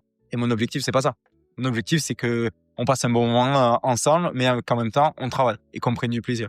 Donc, pour un petit exemple, là, j'ai fait un bilan chez une personne atteinte de la maladie de Parkinson. Donc, le bilan s'est quand même très, très bien passé. Et du coup, j'interviens chez lui une fois semaine pendant 1 heure. Et son premier retour a été lors de la première séance. Il me dit, en fait, c'est génial parce que on se rend pas compte qu'on travaille, parce qu'on s'amuse en même temps. Donc, tu veux, toi, quand t'entends ça et que tu sais, professionnellement parlant, que tu lui as fait bien travailler, surtout l'équilibre, le renforcement musculaire, tu te dis, mais en fait, tout est gagné, quoi. Donc, il est content, il passe un bon moment. Et en même temps, on travaille et on lutte contre toutes ces petites problématiques et contre le développement de la maladie de Parkinson. Voilà. Et donc ça, pour moi, c'est hyper, hyper important. Et si on veut finir sur vraiment la personne âgée, lutter contre l'isolement social. Voilà. Ouais, ça aussi, on n'en parle pas du tout, mais c'est vrai que c'est quelque chose qui est tellement présent, qui est tellement présent et que pour lequel j'essaye de me battre et d'essayer de mettre des choses en place. Là, par exemple, je suis sur Toulouse. Je suis en contact avec une prof de danse et cette prof de danse fait justement des cours de danse pour un public du 3e âge, donc à partir de 60 ans. Donc, tu as 58 ans, tu n'as pas le droit de t'inscrire. Tu iras dans un autre club. Mais je trouve ça hyper intéressant parce que du coup, ça permet de lutter contre la sédentarité, de lutter contre l'isolement social, et en plus de ça, de sortir, quoi, d'être à l'extérieur et de pas rester à la maison et de faire de nouvelles rencontres et d'être en mouvement. Et donc l'objectif, voilà, c'est d'essayer de mettre en place des sessions d'activité physique qui te permettront d'être encore plus à l'aise dans ton activité réellement de plaisir via la danse. Voilà. Et donc l'objectif, c'est clairement d'installer un projet comme celui-ci. Et très clairement, j'espère qu'il va pouvoir se mettre en place, qu'on va pouvoir en parler dans différentes communes, etc., etc. Donc, je pense qu'il y a quand même énormément de choses à faire, de choses à mettre en place. Comme tu disais justement tout à l'heure à juste titre, à un moment donné, si on veut mettre des choses en place, on va voir les communes, on va voir. Il y a tellement de personnes qui peuvent nous aider et il suffit juste d'une seule personne et il suffit juste d'avoir de la motivation et de savoir pourquoi on le fait. Voilà. Exact. Et de répondre à une problématique, je pense. Et ça, c'est une réelle problématique auquel on doit répondre. Et je pense que c'est même une urgence. Je suis entièrement d'accord avec Voilà. toi. On entend souvent à mon âge, c'est trop tard pour commencer. Qu'est-ce que toi tu réponds à ça? Il n'y a pas d'âge. Il y a clairement pas d'âge pour commencer. J'invite aux personnes à aller voir. Je sais pas si tu le suis. J'ai plus son nom sur les réseaux, sur Instagram notamment. C'est une personne âgée, un Suisse qui a 70 ans, je crois. Tous les matins, il fait des séries de traction. Sur de sa traction, terrasse, il me semble, non? de pompe. Comment? Sur sa terrasse, il me semble. Ouais, sur sa terrasse, exactement. J'ai plus son nom. Alain quelque chose. Alain Gustave, non, c'est pas. Je crois que c'est ça. Je crois que c'est Alain Gustave. Il y a peut-être moyen, ouais. En plus, si je me Attends, trompe pas, je crois on va que. les vérifier. Bah écoute, Mais je lui ai envoyé un message, Alain Gustave, exact. Il a vu le message, mais Ouais. il m'a pas répondu. Et écoute, s'il passe par là, Alain, réponds-moi. Ouais, J'aimerais Alain enregistrer avec toi. répond, il vient faire un podcast. Il a fait un podcast non, mais de franchement, raconter, ouais. Enfin, voilà, je crois qu'il a. Il écrit Parce en qu'il a route au-delà de marqué mes échauffement 80 ans. difficile Ouais. ce matin, on vieillit à 80 ans passés. Enfin, voilà, je veux dire, il fait des choses que même moi je suis pas capable de faire, quoi. Hein, je veux dire, Ouais, là, je j'extrapole, suis sur sa vidéo. Ouais, non, mais j'extrapole, c'est tu vois. ça. Le Et mec- quand tu regardes ce qu'il fait, c'est extraordinaire, quoi. Exact. 80 ans. Moi, à mon âge, là, j'ai 27 ans. Tu me dis, signe maintenant et tu arrives à faire ce qu'il fait, mais je signe de suite. Voilà. Mais il fait pas des choses extraordinaires. Mais il fait pas des choses extraordinaires. Pour attention. son âge, ouais, pour son âge. Si, pour si. son âge, Mais, il fait des choses on va dire pour nous, ça extraordinaires. devrait pas être extraordinaire, quoi. Ça devrait Mais être pour nous, ça lambda, devrait quoi. pas être.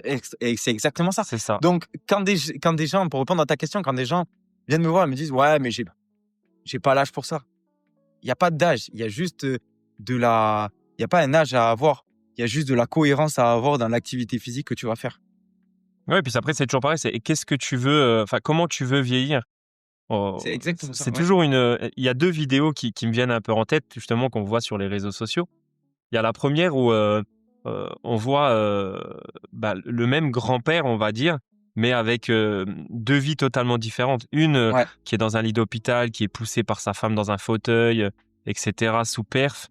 Et puis on voit de l'autre côté le même grand-père, mais qui arrive à lasser ses chaussures tout seul, qui marche, qui fait ses courses, etc. Et c'est vraiment deux vies totalement différentes. Donc c'est voilà, comment tu veux vieillir.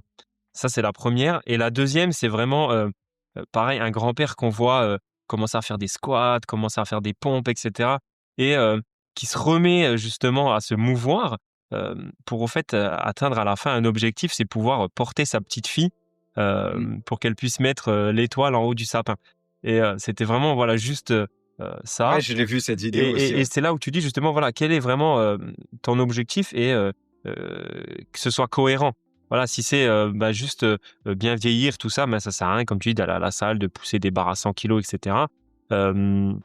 Si c'est vraiment bien vieillir, il y a des petites choses à mettre en place qui sont anodines, on va dire, à la vue de certains, mais qui sont vachement bénéfiques pour d'autres, quoi. Et c'est surtout, pour continuer sur ton discours, c'est surtout trouver son pourquoi, je pense. Je pense que trouver son pourquoi est vraiment la question qu'on devrait tous se poser. Pourquoi on fait ça? Pourquoi on parle du bien vieillir? Pourquoi on veut se remettre à l'activité physique? Pourquoi on va en salle de sport? Pourquoi on va faire des cours de danse? Enfin, tu vois, par exemple, un exemple tout bête. Tu dis, tous les mercredis, je vais à un cours de salsa. Ok, mais tu vas pourquoi? Tu vas parce que tu as envie de savoir danser la salsa. D'accord? Donc, tu réponds à ton pourquoi. Mais en même temps, ce pourquoi, lui, il te permet d'être en mouvement, d'être actif. Donc, c'est pareil, pour reprendre l'exemple des deux vidéos que tu as vues. Ce grand-père, il se remet à l'activité physique, mais il se remet à l'activité physique. Pourquoi il se remet pas à l'activité physique? Parce qu'il a entendu parce qu'il t'a entendu à toi ou à moi, ou il a entendu le podcast et il s'est dit, ouais, les deux là, ils ont dit qu'il faut aller se remettre à l'activité physique, on s'y remet. Non, parce qu'il s'est dit, OK, qu'est-ce que je veux? J'ai une petite fille, dans 5 ans, je veux que ce soit encore possible de pouvoir la porter et la prendre dans mes bras et moi pouvoir me baisser et même ramasser des choses qui sont au sol, pouvoir jouer avec elle, l'amener au jardin d'enfants. Je trouve que c'est ça la question, la vraie question que tout le monde devrait se poser, c'est pourquoi?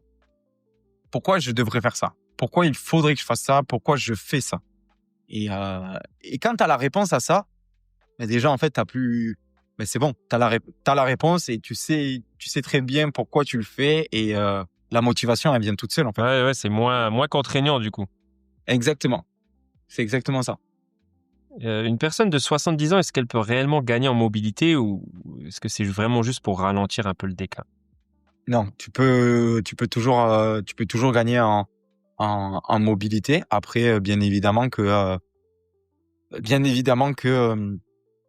si tu n'as pas travaillé ta mobilité pendant 40 ans, il sera très très dur d'obtenir une mobilité de 20 ans à l'âge de 70 ans, hein, qu'on se le dise. Mais je pars du principe où rien n'est impossible à bouger et à améliorer. Ça prendra plus de temps qu'une personne plus jeune, mais tu sais, si je dois dire quelque chose, c'est vraiment le mouvement. Il est accessible à tout le monde et qu'à un moment donné, il n'y a pas de choses impossibles. Il y a rien d'impossible et que le corps, vraiment, il va s'adapter. Ça va être dur la première semaine, ça va être dur les 2 premières semaines. Mais à partir du moment où tu lui imposes quelque chose, il va s'adapter. Pourquoi les mecs, ils ont des bras énormes? Parce qu'en fait, le corps humain, il est choqué pour une histoire toute simple, et que tout le monde puisse comprendre ce que je vais dire. Je vais à la salle, je soulève un poids de 20 kilos. Le lendemain, j'ai des courbatures à mon biceps, à mon bras. D'accord? Sauf que ton corps, lui, qu'est-ce qu'il fait? Et il réagit. Donc, en fait, il envoie plein de petits soldats, on va dire, très clairement, pour reconstruire ton muscle. Mais comme le corps humain, il est hyper finant, les petits soldats, ils se disent, oh les gars, par contre, vous êtes bien gentils, mais moi, j'ai pas envie de revenir demain matin encore pour retravailler. Donc, on construit, mais encore plus fort. Donc, c'est pour ça que ton muscle, lui, grossit. Et donc, j'utilise cette image vraiment pour parler de l'adaptabilité du corps humain. Donc, que ce soit à 20 ans, 30 ans, 50 ou 70 ans, ça prendra plus de temps. Plus tu es avancé en âge, plus ça prendra de temps. Et ton corps, il s'adaptera dans tous les cas. Il s'adaptera vraiment dans tous les cas. Et c'est là que je reviens sur vraiment les professionnels de l'activité physique, où c'est vraiment important de consulter et vraiment de faire appel aux enseignants en activité physique, surtout quand on n'a aucune connaissance dans l'activité physique et qu'on veut s'y remettre petit à petit. Et je pars aussi du principe où, à un moment donné, le coach, c'est pas quelqu'un qui doit t'accompagner toute ta vie. Que ce soit un coach sportif, que ce soit un enseignant à pas, que ce soit un psychologue, cette personne-là ne doit pas t'accompagner toute ta vie. Ouais, elle doit te lancer le truc. Exactement. Quoi. Cette personne-là est là pour essayer de répondre à la problématique que tu te poses et te donner des solutions. À partir du moment où tu as trouvé les solutions avec le professionnel ou seul, et que tu arrives à mettre en place tout ce processus-là de bien-être tout seul, ben c'est bon. Tu n'as plus besoin de cette personne-là. Ouais, c'est là la différence entre un bon professionnel, on va dire, et un mauvais. Parce que, pareil, je discutais encore avec une autre personne qui me dit qu'elle est suivie par une diététicienne et elle y va tous les 3 mois. Déjà, moi, je trouve ça trop éloigné parce qu'en 3 mois, tu as le temps de développer des nouvelles mauvaises habitudes qui n'ont pas été corrigées parce que si tu n'as pas de connaissances, tu vas dans des directions un peu à droite à gauche sans vraiment savoir si c'est les bonnes. Et de deux, elle lui fait des repas, entre guillemets, des espèces de recettes. Là, elle lui a dit, il faudrait que tu essayes des barres, des barres de céréales entre les repas, tout ça. Ouais. Ok, très bien, mais j'ai toujours, si elle ne t'apprend pas à bien manger et à comment manger, quand, etc., finalement, cette personne-là, tu en auras entre guillemets besoin toute ta vie. Moi, je trouve que le but, c'est comme tu dis, c'est de répondre à la problématique, de former, entre guillemets, parce que bon, ben voilà, tu peux pas remplacer 3 ans d'études en 3 semaines, mais de Bien donner sûr. au moins les bases que cette personne ne refasse plus les mêmes erreurs euh, par la suite. Une fois que tu sais ben voilà, ton métabolisme de base, combien de calories tu dois manger, etc., euh, tu sais dans quelle direction aller, voilà, pour du coup le côté diète, mais pour le côté mouvement, c'est toujours pareil. Si tu sais voilà, quel sport est fait pour toi à tel moment, eh ben, t'évites les erreurs et de perdre du temps aussi, quoi. Parce que, comme tu dis, c'est déjà un processus qui est long. Et si tu perds 3, 4, 6 mois, 1 an à aller dans des mauvaises directions, bah, c'est là aussi où tu peux te dégoûter. Dire, bon, bah, finalement, ça ne fonctionne pas. Comme tous les régimes miracles que les gens essayent pendant 3 mois et se disent, bon, bah, finalement, en 3 mois, j'ai perdu quoi? Ben, j'ai perdu 3 mois. Et Ouais. ben, après, Et de finalement, l'argent. Et de ouais, et l'argent. de l'argent, voilà. Qu'on se le Euh, dise. Ouais, tout pour de à fait. l'argent pour certains, bah, Ouais. finalement, tu continues pas et c'est là où tu développes bah, cette fameuse sédentarité, encore une fois, quoi. Mm. Ouais, et puis pour rebondir encore une fois sur ce que tu dis, tu sais, moi, dans mon métier, moi, je suis enseignant en activité physique adaptée et santé. Donc, dans vraiment l'intitulé de mon métier, il y a enseignant. Exact, ouais. Donc, c'est-à-dire que euh, la première chose, c'est d'essayer de t'apprendre euh, le maximum de connaissances que j'ai acquises lors de mes études, lors de mes différentes expériences. Et pour moi, je trouve ça hyper important. Donc, vraiment, l'objectif n'est pas d'accompagner des personnes toute ma vie. Non, moi, l'objectif, c'est j'arrive dans un stade de ta vie, je t'aide à accomplir et à atteindre tes objectifs parce que c'est important de noter des objectifs euh, atteignables, d'accord? Atteignables, réalisables et qu'on peut voir où on peut voir l'évolution. C'est super, super important. C'est-à-dire parce que si on a un objectif, mais qui n'est pas mesurable, voilà, c'est ça le terme, qui n'est pas mesurable, c'est plus compliqué pour garder cette motivation que tu peux avoir au début. Et au-delà de ça, ce que je voulais dire, c'est que j'ai de la connaissance, mais si ma connaissance n'est pas partagée avec d'autres personnes, à quoi elle sert cette connaissance? Ouais, ça sert à rien. La connaissance, elle est nulle. La connaissance est nulle à partir du moment où elle n'est pas partagée. Et moi, j'ai appris des choses. Mon objectif, c'est vraiment de la partager. Et c'est ce que j'aime dans mon métier. C'est ce que j'aime dans ma vie, même au quotidien. C'est de dire, ben voilà, est-ce que tu sais pourquoi tu manges ça? Est-ce que tu sais pourquoi tu fais cet exercice? Est-ce que tu sais quel muscle tu travailles? Enfin, souvent, quand je suis en séance d'activité physique, des fois, ce que j'aime bien, en fait, ouais, ça, je le fais assez souvent. Ce que j'aime bien, c'est au niveau des étirements ou de l'échauffement, j'arrive et je leur dis, bon, ben, allez, maintenant, c'est vous les professionnels et moi, je suis le particulier. Qu'est-ce qu'on fait? Par quoi on commence? Et donc là, c'est là que tu arrives quand même aussi à évaluer qu'est-ce qui manque, qu'est-ce qui n'est pas encore acquis chez cette personne-là, qu'est-ce que tu dois un peu plus travailler, etc., etc. Donc, on est aussi sur le côté éducation thérapeutique. Donc, vraiment sur l'enseignement et essayer d'apprendre un peu plus de choses à des personnes. Parce que quand tu arrives chez la personne et que tu dis, bon, mais du coup, on va faire, ça fait 5 minutes que tu es chez la personne et elle te dit, bon, mais du coup, on va s'étirer. Non, pas trop, c'est plutôt de l'échauffement. Mais ok, c'est ok. Mais du coup, tu vois, tu essaies à chaque fois de corriger et d'apprendre aussi, de leur faire apprendre le corps humain. Parce que c'est toujours important, je trouve, euh, d'arriver et de pouvoir dire, bah, j'ai une douleur, par exemple, au niveau du bras, au niveau du biceps, tu vois, au niveau des quadriceps, etc. Et pourquoi on dit quadriceps? Ben, parce qu'il y a 4 muscles, etc. Tu vois, les ischios, le mollet, voilà. Mais c'est hyper intéressant. Et du coup, tout ça pour dire que la connaissance, moi, je Faut veux la partager. partager et c'est ça, c'est l'essentiel. Parce qu'à un moment donné, les gens qui disent ah non je garde tout pour moi, bon ok, bah, si tu veux garde tout pour toi, mais bah, tu resteras tout seul et puis écoute, c'est pas un souci. Mais j'ai pas peur. En fait, tu sais, ça fait penser surtout. Il y a des personnes qui peuvent dire ouais, mais t'as pas peur que du coup en partageant autant de connaissances et du coup en donnant autant de tips, etc., bah, les personnes ne t'appellent plus ou bah, du coup on vienne plus te voir et on ne te paye plus entre guillemets pour tes services, etc. parce que tu donnes des choses gratuitement. Je dis: «Mais en fait, moi, c'est pas». Alors oui, bien évidemment, Oui, il faut que tu aies j'ai envie, besoin de bien gagner ma vie, et évidemment. cetera. Oui, oui. Il faut et c'est l'objectif, hein, comme tout le monde.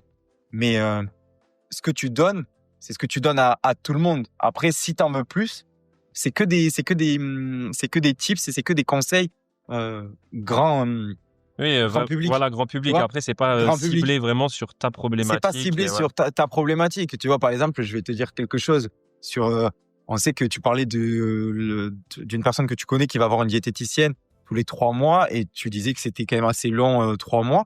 Mais, alors ça, je sais pas parce que du coup, c'est pas mon milieu, mais moi déjà, je déteste parler de régime. Je préfère parler de rééquilibrage alimentaire parce que les gens, quand ils voient le mot régime, Ouais, c'est péjoratif. Ouais. ils voient contrainte. Ouais, voilà. Et c'est que des contraintes et surtout, que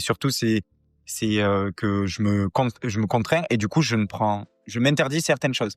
Alors que le rééquilibrage alimentaire, tu comprends ce que tu manges en fonction de tes besoins du quotidien et ça, c'est complètement différent. Déjà, Totalement, ouais. de un. Je suis d'accord. Et en même temps, tu gardes le côté plaisir. Et c'est ce qu'il faut garder. Parce que je vais pas te dire que je mange jamais de pizza, je mange jamais de chocolat, pas du tout. C'est pas vrai. Mais du coup, j'arrive à faire ce que j'appelle moi du 80-20. 80% où je mange bien et ça me plaît. C'est pas une contrainte pour moi, hein, d'avoir de la couleur dans mon assiette. C'est même ce qui me plaît le plus, tu vois. Et manger tout le temps varié, c'est génial en fonction des produits de saison. Mais j'ai aussi 20% où je me fais plaisir. Oui, il faut manger 80% de ce que ton corps a besoin pour vivre, survivre, performer pour certains même. Et après, 20% de plaisir, quoi. Voilà, tout simplement. Ouais, c'est ça, c'est exactement ça. Parce que le plaisir te permettra, ces 20%-là te permettront de garder tes 80% intacts. Alors que si tu fais 100%, je peux le dire, hein, parce que moi, du coup, je l'ai fait, bon, par rapport sur l'alimentation, j'ai eu une très mauvaise expérience par rapport à ça. J'ai essayé de faire un régime aussi, du coup, mais plutôt tout ce qui était cétogène, donc où je coupais clairement tout ce qui était glucides, je mangeais que de la protéine et du coup Lipides, ouais. de la lipide. Et après, je mangeais que de la salade, quoi. Donc tu vois. Et par contre, j'avais ce qu'on appelle un cheat meal. Donc j'ai déjà le cheat meal, donc c'est un repas plaisir. Donc il faut savoir que mon repas plaisir se remplaçait par une journée plaisir.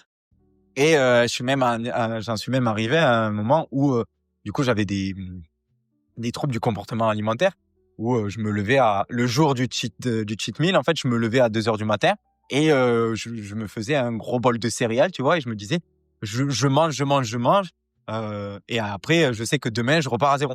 Mais je me suis réveillé le lendemain, je me suis dit, mais Lucas, tu fais n'importe quoi.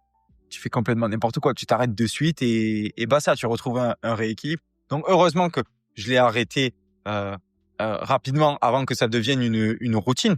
Une routine, puisqu'il faut savoir que la routine, justement, elle se met en place au bout de 90 jours.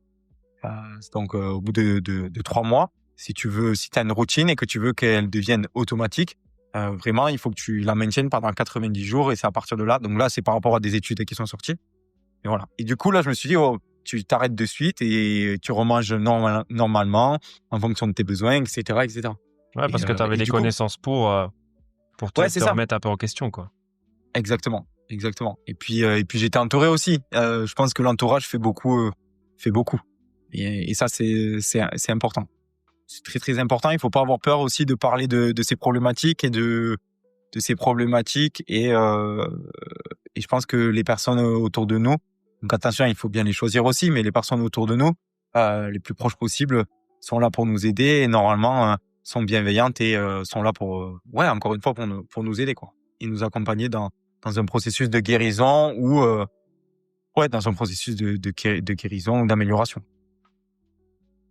Tu travailles aussi sur la récupération des sportifs.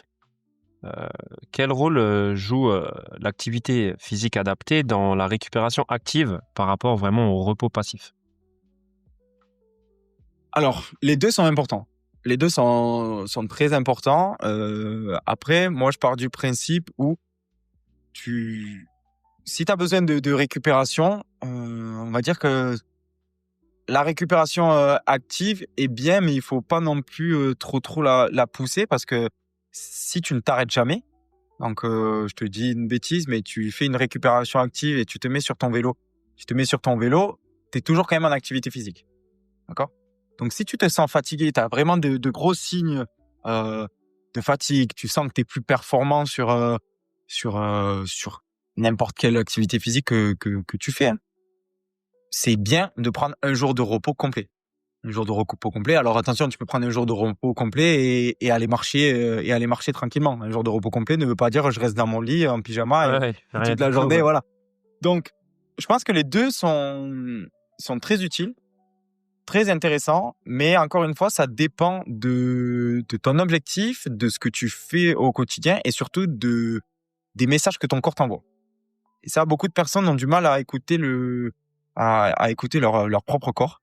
Et j'en ai aussi fait les frais, hein. Donc tout ça, ce que je te disais au début, je parle de tout ça par rapport aussi à mon expérience passée. Ouais, faut vraiment peut-être essayer de différencier entre la flemme et voilà, C'est c'est-à-dire ça. est-ce que c'est de la flemme ou est-ce que c'est vraiment j'ai besoin de repos, quoi. Ouais, tout à fait. C'est exactement ça. Et du coup, moi, à un certain moment, j'ai commencé à vouloir trop faire de l'activité physique, quelle qu'elle soit.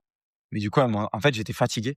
J'ai été fatigué et alors au niveau physique, ça allait, j'avais pas de pépins, j'avais pas de soucis. Mais par contre, mentalement, j'étais aigri, j'étais tout le temps en colère, je supportais rien. Et donc là, je me suis dit bon, ça va peut-être pas, tu as besoin d'un moment de repos, il va falloir que tu relâches un petit peu, que tu arrêtes de réfléchir et que tu poses aussi le cerveau parce que le fait de tout le temps te dire bah je suis en mouvement, je fais telle chose, je fais telle autre chose, tu coupes jamais. Et des fois c'est important de réellement couper. Donc pour répondre à ta question, il n'y a pas réellement de préférence entre récupération active et récupération passive. On va dire que ça va être vraiment Complémentaire, quoi. complémentaire, ouais, c'est ça exactement. Et puis c'est surtout, ça va être adapté à la période de ton programme ou de ton quotidien et par rapport à tes objectifs. Voilà. Ok. Côté micronutrition, l'alimentation est comme un pilier de la santé. Comment intègres-tu la micronutrition dans tes recommandations du mouvement adapté? Euh, le lien par exemple, entre la vitamine D, le collagène, Ouais. le magnésium, tout ça. Alors déjà, il faut savoir que là, par exemple, tu parles du collagène. Il faut savoir que le collagène, c'est la protéine la plus abondante qui existe dans le corps humain. En plus de ça, il faut savoir qu'à partir de entre 25 et 30 ans, la production de collagène diminue drastiquement. Donc, que tu sois sportif ou absolument pas, ou sédentaire, il serait très important de se complémenter justement en collagène. Donc voilà, ça déjà c'est le premier point. Et deuxième point par rapport à la micronutrition, donc c'est tout ce qui est voilà, vitamines, oméga 3, donc ça c'est tout ce qui est les huiles essentielles dont le corps humain a besoin et dont le système hormonal est complètement dépendant. Parce qu'il faut savoir que voilà, si on n'a pas assez d'huile essentielle, donc les oméga 3 sont quand même bien présents dans tout ce qui est sardines, maquereaux, enfin voilà, tout ce qui est poisson. C'est après ton système hormonal qui en prend un coup. Et si c'est le système hormonal en prend justement un coup, après ça joue sur ton état physique, sur ton moral et du coup sur ta performance ou sur ton adaptation au niveau de l'activité physique. Et donc tout ça, moi surtout ce que je donne comme conseil, c'est de savoir si réellement les personnes mangent assez de protéines déjà dans le quotidien. Déjà de 1. Si elles sont assez bien hydratées. Donc souvent, je vais chez des personnes qui ne boivent pas assez. Et donc ce que je leur dis, c'est une chose très très simple pour l'hydratation, c'est le matin quand tu te lèves, tu bois un verre d'eau.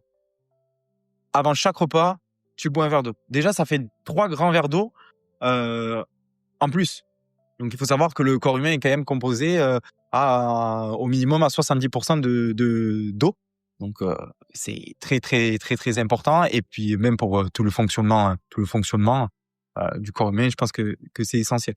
Et à partir de là, en fonction de ce que les personnes me disent par rapport à leur alimentation, ben moi, j'essaye de leur donner quelques petits conseils. Attention, je suis pas nutritionniste. J'ai de la connaissance, mais je suis pas nutritionniste. Ce sont que des conseils. Et je reste toujours sur le discours de vous le testez et vous voyez ce que ça donne, s'il y a du changement ou non. Par exemple, il y a aussi quelque chose de très important. On recommande, notamment chez les femmes, à prendre du fer. Parce que chaque mois, chez une femme, il y a le cycle menstruel. Et du coup, dans le sang, il y a énormément de fer. Sauf que on te donne du fer et on te dit, ben voilà, il faut que tu fasses une cure de 3 mois avec des compléments en fer pour justement remonter le taux. Sauf qu'on ne te dit pas que si tu prends ton fer en même temps que ton café, donc que ta caféine ou ton thé avec de la théine, l'absorption, elle est complètement biaisée. Donc c'est-à-dire que ton absorption, elle est diminuée de 2%. Enfin, de 2% pas du tout, elle est diminuée, elle est divisée par 2. Donc si tu ne le sais pas, bah, tu te dis, je comprends pas, je prends du fer, mais en fait, finalement, ça me sert, je me ça sens a pas rien bien, quoi. changé, ouais. Ça a rien changé, exactement. Et donc, du coup, pour revenir sur les compléments alimentaires, j'essaye de casser ce mythe-là sur le fait que ce soit sur de la protéine, par exemple aussi. Parce que la protéine, on te dit, ouais, tu prends de la protéine, donc t'es dopé ou c'est super dangereux, etc., etc. Et là, je leur dis quelque chose à tous ces gens-là. Je leur dis, vous savez, j'ai travaillé avec énormément de personnes âgées, énormément d'EHPAD, donc différentes structures, et cliniques aussi. Et ce qu'on donne en priorité chez les personnes, ce sont des compléments alimentaires hyper protéinés. Ouais, les espèces de yaourts là qu'on peut. Et les yaourts, là, Ou les exactement. petits shakers à boire, ouais. C'est ça, exactement. Exactement. C'est tout à fait ça. Et du coup, et là, on me dit, ouais, mais c'est différent. Je dis, non, c'est pas différent. Pourquoi ça serait différent? Dans votre quotidien, je dis à ces personnes-là, dans votre quotidien, vous ne mangez pas assez de protéines. D'accord? Il n'y a pas assez de viande, il n'y a pas. Donc, ça peut être des protéines animales ou des protéines végétales. Ça, c'est au bon vouloir de chacun. Mais par contre, il faut manger des protéines. Ce qui est hyper important, c'est protéines, glucides, lipides. S'il n'y a pas ces 3 composantes dans ton plat, pour moi, c'est pas quelque chose d'équilibré. D'où le fait de dire, si tu ne veux pas rajouter, parce on part aussi sur une question de maintenant au niveau de la société, dans tout ce qui est végétarien, végétalien. Enfin voilà, je connais pas trop la différence, mais du coup, on essaie de manger de moins en moins de viande ou de protéines animales. Sauf que faut savoir qu'on est des carnivores et qu'à un moment donné, on a besoin de manger de la viande. Et du coup, je leur dis, il y a de la complémentation qui existe via les protéines. Mais ça reste toujours quelque chose de très difficile à entendre et à accepter. De dire, je prends de la protéine. Et du coup, j'inverse la situation. Et ce que je dis, c'est, donc du coup, vous préférez prendre un bon chocolat chaud le matin avec un croissant ou un pain au chocolat, plus un jus d'orange. La plupart, c'est ça, quand on se le dit. Oui, En chez France, beaucoup, c'est notamment ça, en France. bol de céréales, Notamment en France, voilà, c'est ça, bol de céréales, c'est ça. Ouais. Mais pourquoi? Mais parce qu'on en parle. Parce qu'on fait qu'en parler, et parce que c'est bon aussi, il faut dire ce qui est. Parce que dans l'industrie alimentaire, ils sont très, très c'est forts bon, mais c'est pour surtout nous rendre facile, addictifs. moi. Je trouve que c'est facile. Tu prends ton bol, tu mets tes céréales, tu mets ton lait, c'est terminé. Tu sors ta viennoiserie ou ton paquet de gâteaux, c'est terminé. Alors que se préparer des œufs, se faire cuire une tranche de bacon, faire une petite salade de tomates, des choses comme ça, tu vois, ça prend du temps et on en revient toujours pareil, les gens veulent de la facilité. La facilité, et c'est ça, et puis c'est le matin. Alors attention, ce que je dis, ça reste aussi des conseils, mais quand tu as une vie de famille et que tu as plus le boulot, etc., tu te lèves le matin, tu dois préparer tes 2-3 enfants, tu dois les amener à l'école, tu priorises tes enfants pour qu'ils déjeunent. Toi, en même temps que tu te prépares, eux, ils sont en train de se faire un bol de céréales, voilà, ils sont un peu plus autonomes. Toi, t'as pas eu le temps de déjeuner, qu'est-ce que tu fais? Tu t'arrêtes à la boulangerie. Ouais, mais c'est là où justement il faut mettre en place. Moi, je dis toujours, faut anticiper. Je suis d'accord avec toi. Voilà, les petits déj, moi je les prépare sur 3-4 jours. Les repas idem. T'as pas la flemme, ça te prend 1h30, on va dire, pour 4-5 repas. Et au moins t'es pas tenté par j'ai rien qui est pris, il faut que j'aille au fast-food, il faut que j'aille au truc. Ouais, non, c'est prêt, tu sors. C'est à consommer tout de suite. Alors ça prend un peu de temps en amont, mais quand tu dois te prendre 1 heure tous les jours pour cuisiner, ou alors 1 heure pour 1h30 pour 5 jours, je suis désolé, pour moi t'as pas d'excuse, quoi. Je suis d'accord. C'est qu'une question d'excuses et d'adaptation du quotidien. Par exemple, tu vois, moi les matins, j'ai plusieurs petits déjeuners, mais tu vois, Tu peux te faire, je me fais un yaourt fromage blanc à 0% de matière grasse. Je rajoute quelques noix de cajou, quelques amandes ou des graines de chia. Voilà, pour tout ce qui est bon oléagineux et bonne source de lipides. Voilà, bonne source de graisse. Ça. Donc après, attention, faut pas non plus en exagérer parce que, pour petit rappel, donc il y a tout ce qui est macronutriments, donc glucides, protéines, lipides. Donc en termes de calories, on est à 4 calories pour 1 gramme de protéines et 1 gramme de glucides. Et on est à 9 calories pour 1 gramme de lipides. Donc c'est pour ça que ça monte très très vite quand on utilise de l'huile d'olive, du beurre, enfin tout ce qui est matière grasse, quoi, crème, etc. Mais même des etc. trucs tout simples. Là, dans mon petit déj, je me suis dit, qu'est-ce que je peux mettre comme topping? Je suis parti sur de la noix de coco râpée. Bah alors, écoute. C'est hyper calorique. Non, mais Ah ouais. écoute, c'est là où justement, moi je dis toujours, traquer ses calories, c'est important parce que ça te permet de voir. Toi, tu te dis, ouais, je mange bien je mange sain, je mange des bons trucs. Ouais. J'ai un collègue, il tapait des paquets d'amandes les pauses de nuit parce qu'il disait, ouais, mais les amandes, c'est sain. Ouais, mais 3, 4, mais 5. pas en surconsommation. Mais un paquet complet, non, c'est plus ça, là, c'est un délire. Et du coup, donc, j'ai pris ma noix de coco râpée, j'ai mis une cuillère sur mon fromage blanc, je me suis dit, tiens, ça va mettre un petit topping. Donc, j'ai compté cette cuillère, machin, je l'ai rentré dans mon appli de calories. Et là, j'ai vu 100 calories. Je me suis dit... Pour la petite cuillère. Pour la petite cuillère à café, quoi. Là, je me suis dit, ah ouais, bon, maintenant, je peux plus l'enlever, tant pis. Et c'est là que tu as des gens qui vont te dire, mais en fait, mon gars, prends une cuillère de Nutella, ça sera mieux. Hein. Bah ouais, non, bah ouais. Non, on extrapole, mais du coup, parce que du coup, en termes de macro, tu vois, ça fait beaucoup pour la faible quantité, ouais. Et en termes de satiété, pour le volume alimentaire. On n'y est pas du tout, quoi. Il n'y en a pas du tout. Mais par contre, en termes de de micro, par contre, là, tu as de meilleures données. Ouais, bien sûr. Tu vois. Et du coup, mais oui, c'est vrai que du coup, il faut se rendre compte. Mon sachet de noix de coco râpée, il est encore en bas, quasiment tout neuf dans mon placard. Et je l'ai plus jamais réutilisé, quoi, parce que je me suis dit, ouais, non. Après, tu peux l'utiliser, par exemple, quand tu fais des petits gâteaux. Ouais, voilà, ça va être un petit topping, voilà. Pour les fêtes de Noël, faire des spritz, ouais, voilà, comme exactement, ça, sur ta bûche, exactement. puis voilà, là, pour revenir sur l'alimentation, ce que je disais, moi, tu vois, je me fais des pancakes le matin, des pancakes protéinés. Et du coup, c'est hyper facile pour moi parce que du coup, en fait, j'ai même pas à réfléchir. Je prends ma banane, je la coupe en petites rondelles, je la mets dans mon blender, je mets 3 œufs, tu mets entre 50 et 100 grammes de flocons d'avoine par rapport à tes objectifs ou si tu en mets un peu plus ou tu fais le déjeuner pour tout le monde. Et tu mixes et basta, quoi. Et après, si tu veux rajouter de la protéine parce que tu en as besoin d'un petit peu plus, sachant qu'il y a quand même déjà 3 œufs, c'est déjà pas mal. Déjà pas mal. Et tu vois, tu mets un peu ta poudre et voilà, c'est pas un souci. Mais je veux dire, et puis les pancakes, ça te prend 10 minutes à faire. Tu vois? Donc, qu'est-ce que c'est? Il vaut mieux prendre 10 minutes de plus. Je pars du principe, au moins, il vaut mieux prendre 10 minutes de plus et avoir un bon déjeuner qui te tienne réellement sur toute la matinée pour pas avoir ton pic de glycémie. Parce qu'il faut savoir que quand après tu prends du jus d'orange ou tes bols de céréales, alors ouais, t'es content. Hein, c'est ta première heure, tu dis, j'ai bien mangé, je suis content, je suis bien et tout. Sauf qu'après, au bout de 1 heure, donc t'arrives à 9 heures ou 10 heures au travail, ou même à l'école, mais ton pic de glycémie, il tombe direct. Donc, tu stockes tout ce que tu viens de manger. Donc, ça se stocke en plus sous forme de gras. D'accord? Dans le corps humain, puisque tu vas pas l'utiliser. Ce sont des réserves, du coup. Et en plus de ça, t'as la dalle. À 10 heures du matin, t'as la dalle. Parce que, du coup, t'as pas mélangé les trois sources de glucides, lipides et protéines. Et donc, l'assimilation, elle est beaucoup trop rapide. Voilà. Mais le problème de tout ça, c'est qu'après, on est dans une société de surconsommation et de rapidité aussi. Il faut aller toujours plus vite.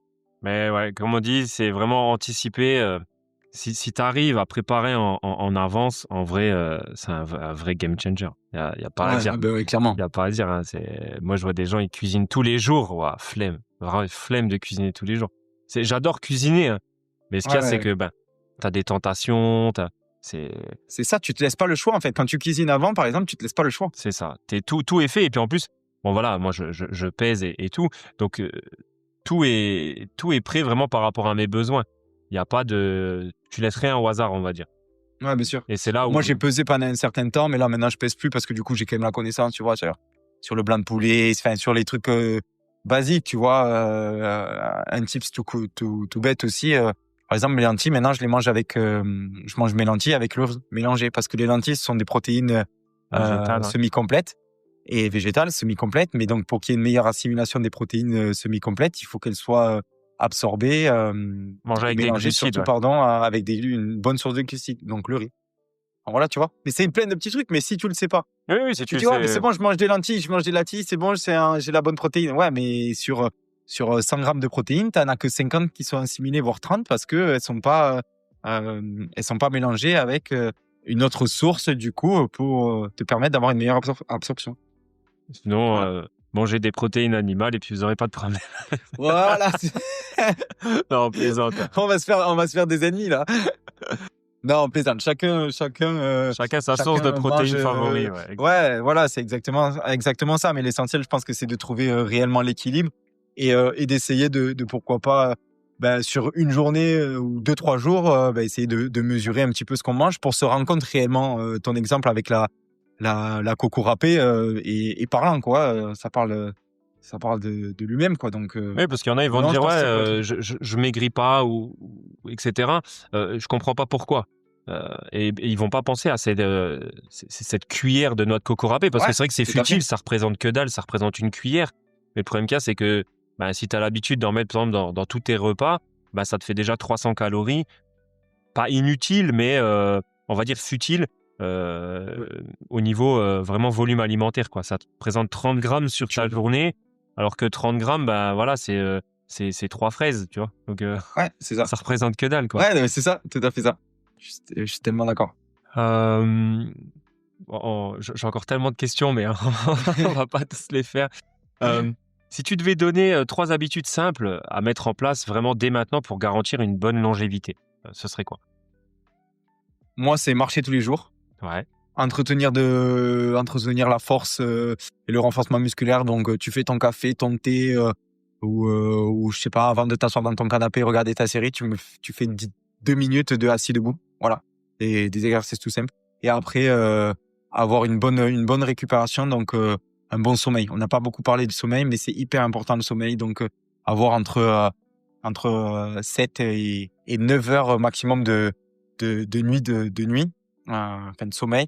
Parce qu'il faut savoir que si tu dors plus de 9 heures, maintenant il y a beaucoup d'études qui sont sorties et donc des grosses études qui retrouvent plein d'études. Et du coup, pour en faire un résumé, il y a ce qu'il en est ressorti, c'est que si tu dors plus de 9 heures, tu as plus de risques de développer certaines maladies. Exact, ouais, je l'ai lu, ouais. Et donc ça, jusqu'à maintenant, on le savait pas. Mais voilà. Donc le mieux, c'est vraiment de dormir dans un sommeil régulier entre 7 et 9 heures maximum. Voilà. Éviter les écrans et tout. Mais voilà. Non, les trois principaux tips que je donnerais, c'est vraiment essayer marcher un peu tous les jours, que ce soit donc pour éviter de prendre les escaliers ou de l'ascenseur, se garer peut-être un petit peu plus loin, tu vois, avant d'aller au travail, faire une petite pause toutes les heures de 5 minutes, aller marcher, tu vois, parce ça aussi, moi, c'est quelque chose qui me rend fou un peu. C'est on t'accorde beaucoup plus facilement une pause cigarette que plutôt une pause pour aller marcher. Ouais, c'est vrai. C'est vrai que dans la C'est tête des vrai. gens, c'est... Tu vas voir ton patron, tu lui dis je peux aller prendre une pause clope, il va te dire oui. Tu vas aller voir ton patron, tu lui dis je peux aller prendre une pause code juste pour prendre l'air. Il va te regarder avec les gros yeux, il va te dire non mon gars, t'es au travail, tu bosses. Tu Ouais, vois. c'est vrai, c'est fou, ça. Et il faut qu'on arrive à changer ces comportements-là aussi. Je pense. C'est pas faux. Donc Est-ce que tu es ferré un peu des 10 000 pas par jour Genre, pour toi, c'est vraiment une je l'ai vraie aidé. donnée ou c'est vraiment... Non, c'est pas. Alors il faut savoir que le 10 000 pas par jour, ça a été sorti, si je me trompe pas et que je dis pas de bêtises, par rapport à une marque où le podomètre, en fait, il disait qu'il fallait faire 10 000 pas. Mais il n'y a pas d'études réelles qui disent que il faut réellement faire 10 000 pas par jour pour être en bonne santé ou être plus actif. Non, non. Moi, je suis pas. Je l'ai pas. Je l'ai été un moment, mais franchement, je l'ai été pendant 2 semaines. Après, ça m'a vite saoulé parce que je me dis prendre du temps pour faire les 10 000 pas, ouais, ok, ça peut être intéressant quand tu as du temps. Ouais, c'est vrai. Quand t'as du C'est vrai temps. qu'avec les Mais quand applis, t'as pas de temps, avec les applis qui te payent aujourd'hui pour marcher, c'est vrai que je trouve ouais. ça motive quand même quelques personnes à se bouger tout simplement, quoi. Ouais, tout à fait. Mais moi, j'utilise l'application WeWorld. justement, qui te permet à chaque fois, tous les jours, tu valides après et tu vois les pas que tu as fait. Et du coup, ça te permet de gagner des petits centimes. Ouais, moi j'ai arrêté parce qu'au tout début, quand l'appli elle était sortie, en vrai, t'arrivais facile à te faire des 20 balles tous les 6 mois, tu vois, en vrai. Hein. Bon, après, voilà, si tu marchais aussi, hein, si tu restais tout le temps. Bien sûr, il faut marcher, ouais. Mais aujourd'hui, pour faire 20 balles, il faut 3 ans, tu vois. Vas-y, c'est bon. Ouais, c'est ça. Flemme, tu vois. Bah, c'est plus le fait de dire, bon, tu regardes les pas que tu as fait. Voilà, on va dire, moi, j'ai été un peu plus actif que la veille. Et voilà, ouais, ça, aujourd'hui, bon, ça va. C'est une donnée mesurable. T'as quand même la montre. C'est une donnée mesurable. Si t'as une montre ou un truc comme ça qui te le dit. Mais c'est vrai qu'au début, c'était cool de dire, ouais, c'est vrai que tu peux gagner un peu de thunes grâce à ça. C'était un peu ludique, on va dire.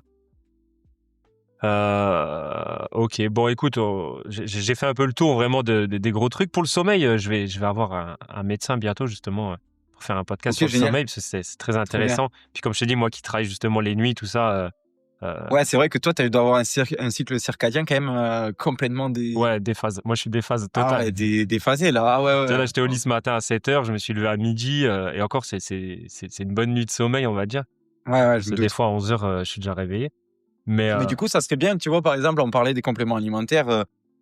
Tu te complémentes un petit peu Ouais, si, je me complémente. Mais vraiment pour le côté, on va dire, santé, pas spécialement côté performance ou autre, tu vois. Qu'est-ce que tu prends sans indiscrétion ? Je prends un multivitamine de la marque NutriPure, pour les citer. Si vous passez par là, que vous voulez faire un partenariat, je prends aussi. Moi, je suis désolé, mais du coup, je suis en partenariat avec une autre marque. Bah, tu me la donneras aussi, je regarderai quand même. Bah, écoute, c'est Nutri&Co si tu veux. J'aime bien avec un petit code promo. Je regarderai, j'aime bien m'intéresser. Oméga 3 parce que je mange du poisson, mais pas spécialement poisson gras.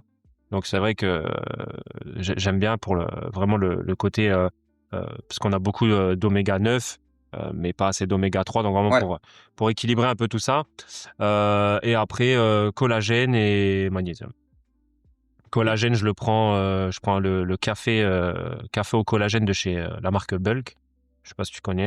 Donc, je connais. Nickel, le petit café pour le matin, ça passe bien. Ils le font même en chocolat chaud maintenant, que j'ai testé, qui est pas mal aussi.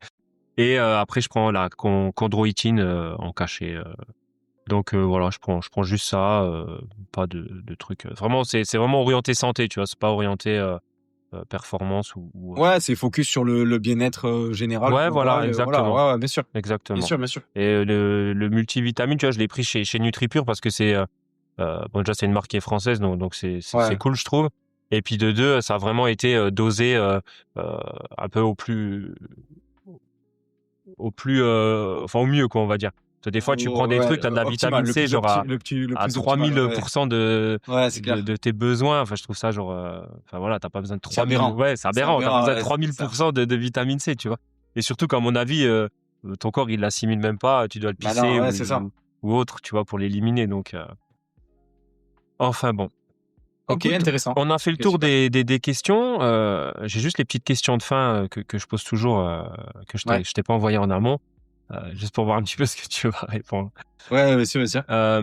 Selon toi, quel est le meilleur exercice polyarticulaire ? Le squat. Squat ? Ouais, le squat pour moi. Donc le assis debout, donc flexion et extension de jambes. Parce que ça te permet vraiment de garder, de travailler les cuisses. Les cuisses et les fessiers, c'est quand même les muscles les plus gros du corps humain. Hein. Et en même temps, polyarticulaire, c'est un exercice vraiment polyarticulaire parce que tu travailles aussi le gainage, tout à pousser, la coordination, contraction musculaire, respiration. Enfin, pour moi, c'est un des meilleurs exercices qui puisse exister. Si tu ne devais garder qu'un seul complément alimentaire. Un seul complément alimentaire ? Ouais. Je pense que je prendrais le collagène. Ok. Bon, toi, ça va encore. Tu t'as dit 27 ans, donc ton corps en produit. Ouais, ça va. Je suis encore dans la peu, tranche où j'en produis, mais je dirais le collagène. Ouais, je dirais réellement le collagène parce que je trouve qu'après, si on a une très très bonne alimentation, on peut potentiellement avoir les doses recommandées plus ou moins, les doses recommandées dans l'alimentation de tout ce qui est pour le reste, micronutrition. Ouais, pour le reste. Tu vois, par exemple, on parlait d'oméga 3 par rapport au poisson gras, faire un peu plus d'équilibre, Tu vois, pour les sportifs qui cherchent à développer de la masse musculaire, si on parle de la créatine, on sait qu'elle est présente dans la viande rouge. Donc, si tu manges une bonne dose de viande rouge sans exagération, mais par rapport à tes besoins au quotidien, je pense que tu peux quand même l'avoir. Voilà. Donc, attention, dans un aspect de bien-être général. Ouais, bien Pas sûr. dans un aspect, Ouais, compétitif. performance, ouais, Voilà. ouais. Les performances, ouais, Oui, tout c'est à vrai fait. que le collagène, tu auras du mal à le retrouver dans ton alimentation, contrairement T'auras du mal, ouais, aux ouais. autres micros et macronutriments. C'est ça, exactement. Donc, c'est celui que je prioriserai. Ok. Dans ta période où tu faisais 100%, comme tu disais tout à l'heure, quel était ton meilleur cheat meal? Mon meilleur cheat meal. Mon meilleur cheat meal, c'était, je me faisais un bon gros burger maison avec un bon steak de chez le boucher. Enfin voilà, c'était pas un truc hyper sale, enfin si ça reste gras. J'abuse quand je dis ça, mais je me faisais plaisir. J'allais chercher vraiment un bon steak chez le boucher, un bon pain burger, ce qu'on appelle les buns, Ouais. là, un peu brioché, et je me mettais une bonne sauce pour un burger avec des oignons. Enfin vraiment, je me régalais quoi. Quand tu mordais dans le burger, tu sentais que c'était pas le burger de McDo et il y avait quand même pas mal de choses dedans avec des bonnes frites. Ouais, je me faisais des frites de patates douces parce que j'aime bien le côté sucré-salé que la patate douce amène. Et voilà. Et après, là, on est plutôt sur le côté salé. Et le bon gros cheat meal en dessert, par contre, c'était tiramisu. Ah, C'est la mon base. dessert préféré. Bon, Et maintenant, le tu m'as donné tiramisu, faim avec tout ça. ah ouais. Moi aussi, là, quelle heure il est là? C'est que 3h20, c'est pas encore l'heure du Ah goûter. non, c'est clair. En plus, moi, j'ai pas mangé encore. Je vais voir ce que je vais me faire avec tout ça. Ah non, mais là, si je me fais un bon gros burger avec un bon gros tiramisu, je pense qu'à l'Aerox, ce samedi, je roule. Ça va être À Madrid. compliqué, ouais. Si tu devais donner un seul conseil bien-être qui va au-delà du sport, ce serait quoi? Un seul. Donc, sans compter le sport? Au-delà du sport. Donc, il va vraiment au-delà du sport, même ça fait partie sportif, mais vraiment un seul conseil bien-être, vraiment général. Tu vois, j'ai eu aimez-vous. Tu vois, ça c'était le tout premier avec Sylvain. Vraiment Ouais. de s'aimer soi-même, de penser à soi. J'ai eu euh, de pratiquer aussi la respiration. Tout ça, c'était vachement important. Le Ouais. sommeil. Bah, moi, je partirais sur la phrase que je dis quand même assez régulièrement. Le mouvement, c'est la vie. Donc, rester en mouvement le plus possible et le plus longtemps possible. Ouais, c'est ce que je dirais. Ça me ramène du coup à la question d'après. Est-ce que tu as une citation, une phrase motivante qui t'inspire? Ouais, moi, il y a une phrase motivante qui m'inspire. C'est le seul mauvais entraînement que tu fais, c'est celui que tu ne fais pas. Exact. Ok. Ouais, j'ai déjà entendu, elle est pas mal. Et donc, pour moi, elle a vraiment du sens. Et donc, t'as pas besoin de faire un entraînement des marines ou un gros WOD de CrossFit ou aller te taper un marathon. Juste fais ton entraînement, fais ton mouvement. Il dure 15 minutes.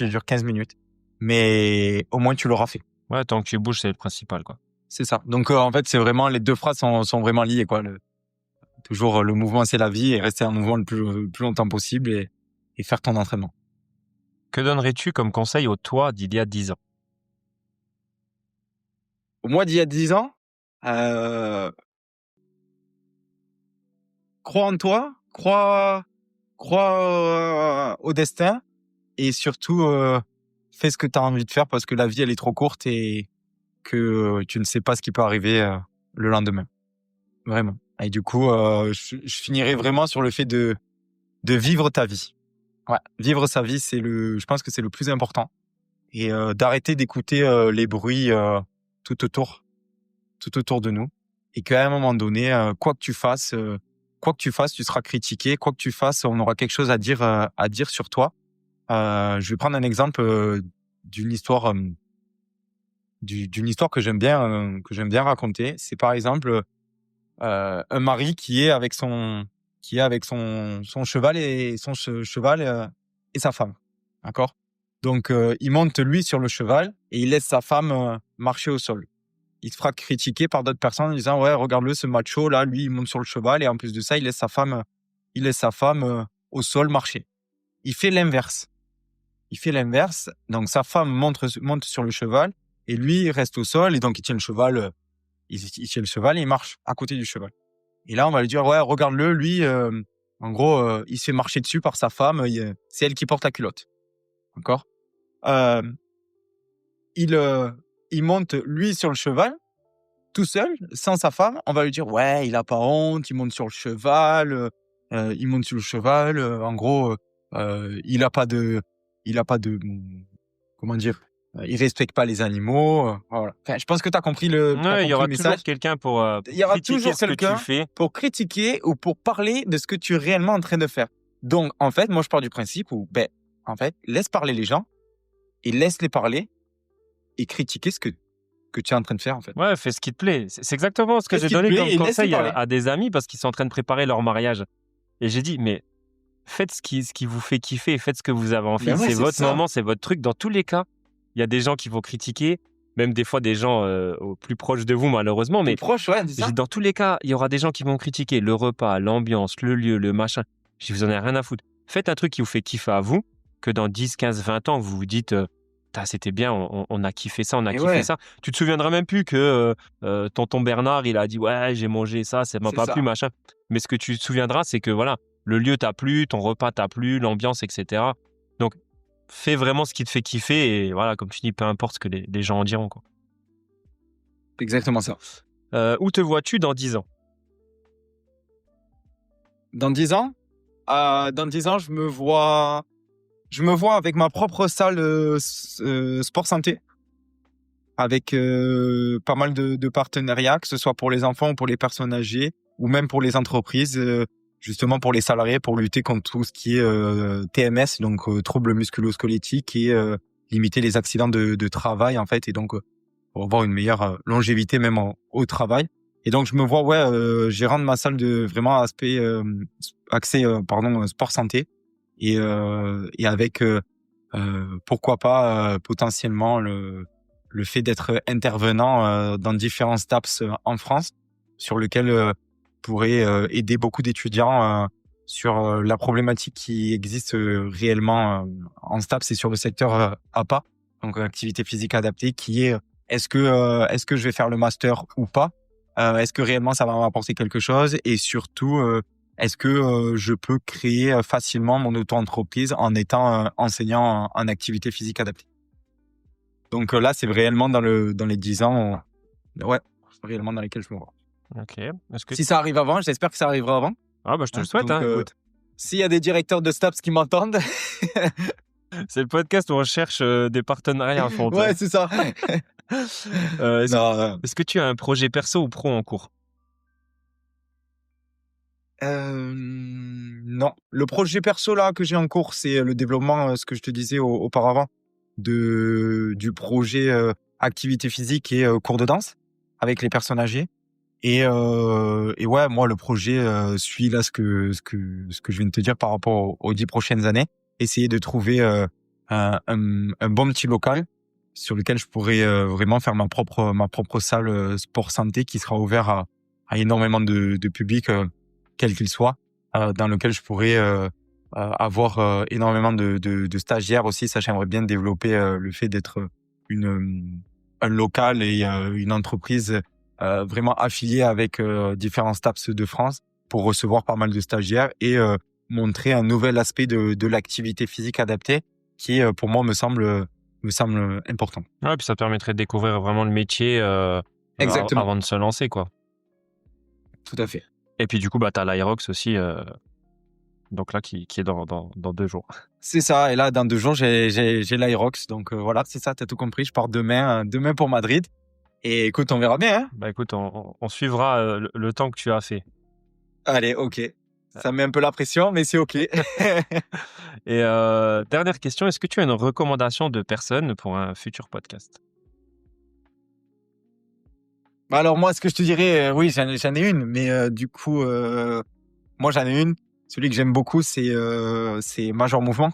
Je sais pas si tu Ouais, je vois.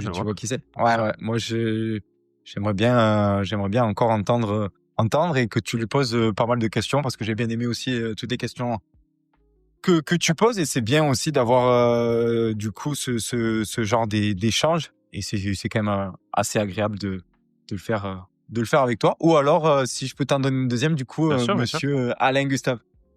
Ça serait vachement Bah intéressant. écoute, Alain, comme on a dit tout à l'heure, si tu passes par là, on veut savoir ton secret pour réussir à faire toutes ces belles choses à ton âge. Et puis, écoute, Major Mouvement, si toi, tu as un contact avec lui, je suis preneur. Et puis sinon, j'essaierai de le contacter. Ouais, ça peut être cool, effectivement. Sinon, après, tu veux que je t'en donne une autre? Vas-y, je prends. Sinon, après, ça pourrait être intéressant. J'ai un confrère à moi, enseignant en activité physique adaptée, du coup, qui est Axel Santé sur les réseaux, où ça pourrait être intéressant aussi d'avoir sa vision sur l'activité physique. Et donc voilà. Donc, si tu veux, après, je pourrais t'envoyer ses coordonnées et voilà, tu pourras peut-être le contacter. Pas de souci. Ça pourrait être intéressant. Je tenterai ça. Ne quitte pas le podcast. Je vais le clôturer ici. Et puis, on se retrouve tout de suite. Écoute, Lucas, merci beaucoup pour toutes ces réponses et pour ton honnêteté. Et puis, vraiment, de nous avoir fait un petit peu découvrir ce qu'était l'APA. Et puis, je te dis à bientôt et merci encore. Merci à toi pour tout ça, pour cet échange très, très sympathique et d'avoir fait ta connaissance. Et écoute, au plaisir d'aider au moins, comme on le disait depuis le début, une personne de plus par rapport à la veille. Exact, avec plaisir, à plus. À plus. Et voilà, c'est la fin de cet épisode avec Lucas. Un grand merci pour ta clarté et pour avoir démystifié l'activité physique adaptée. On retient que le mouvement est un médicament universel, mais qu'il doit être adapté à votre corps et à votre histoire. L'important n'est pas l'intensité, mais la cohérence et le fait de rester en mouvement. J'espère que vous repartez avec quelques clés concrètes, notamment pour la prévention de l'autonomie, et une envie de voir le mouvement non pas comme une contrainte, mais comme un investissement vital. Si cet épisode vous a plu, pensez à le partager autour de vous. C'est un sujet qui peut vraiment aider un parent, un ami ou quelqu'un qui pense que son corps ne peut plus bouger. Laissez-moi 5 étoiles et un commentaire sur votre plateforme préférée. D'ici là, on reste focus et on enclenche le changement. À plus, bye bye.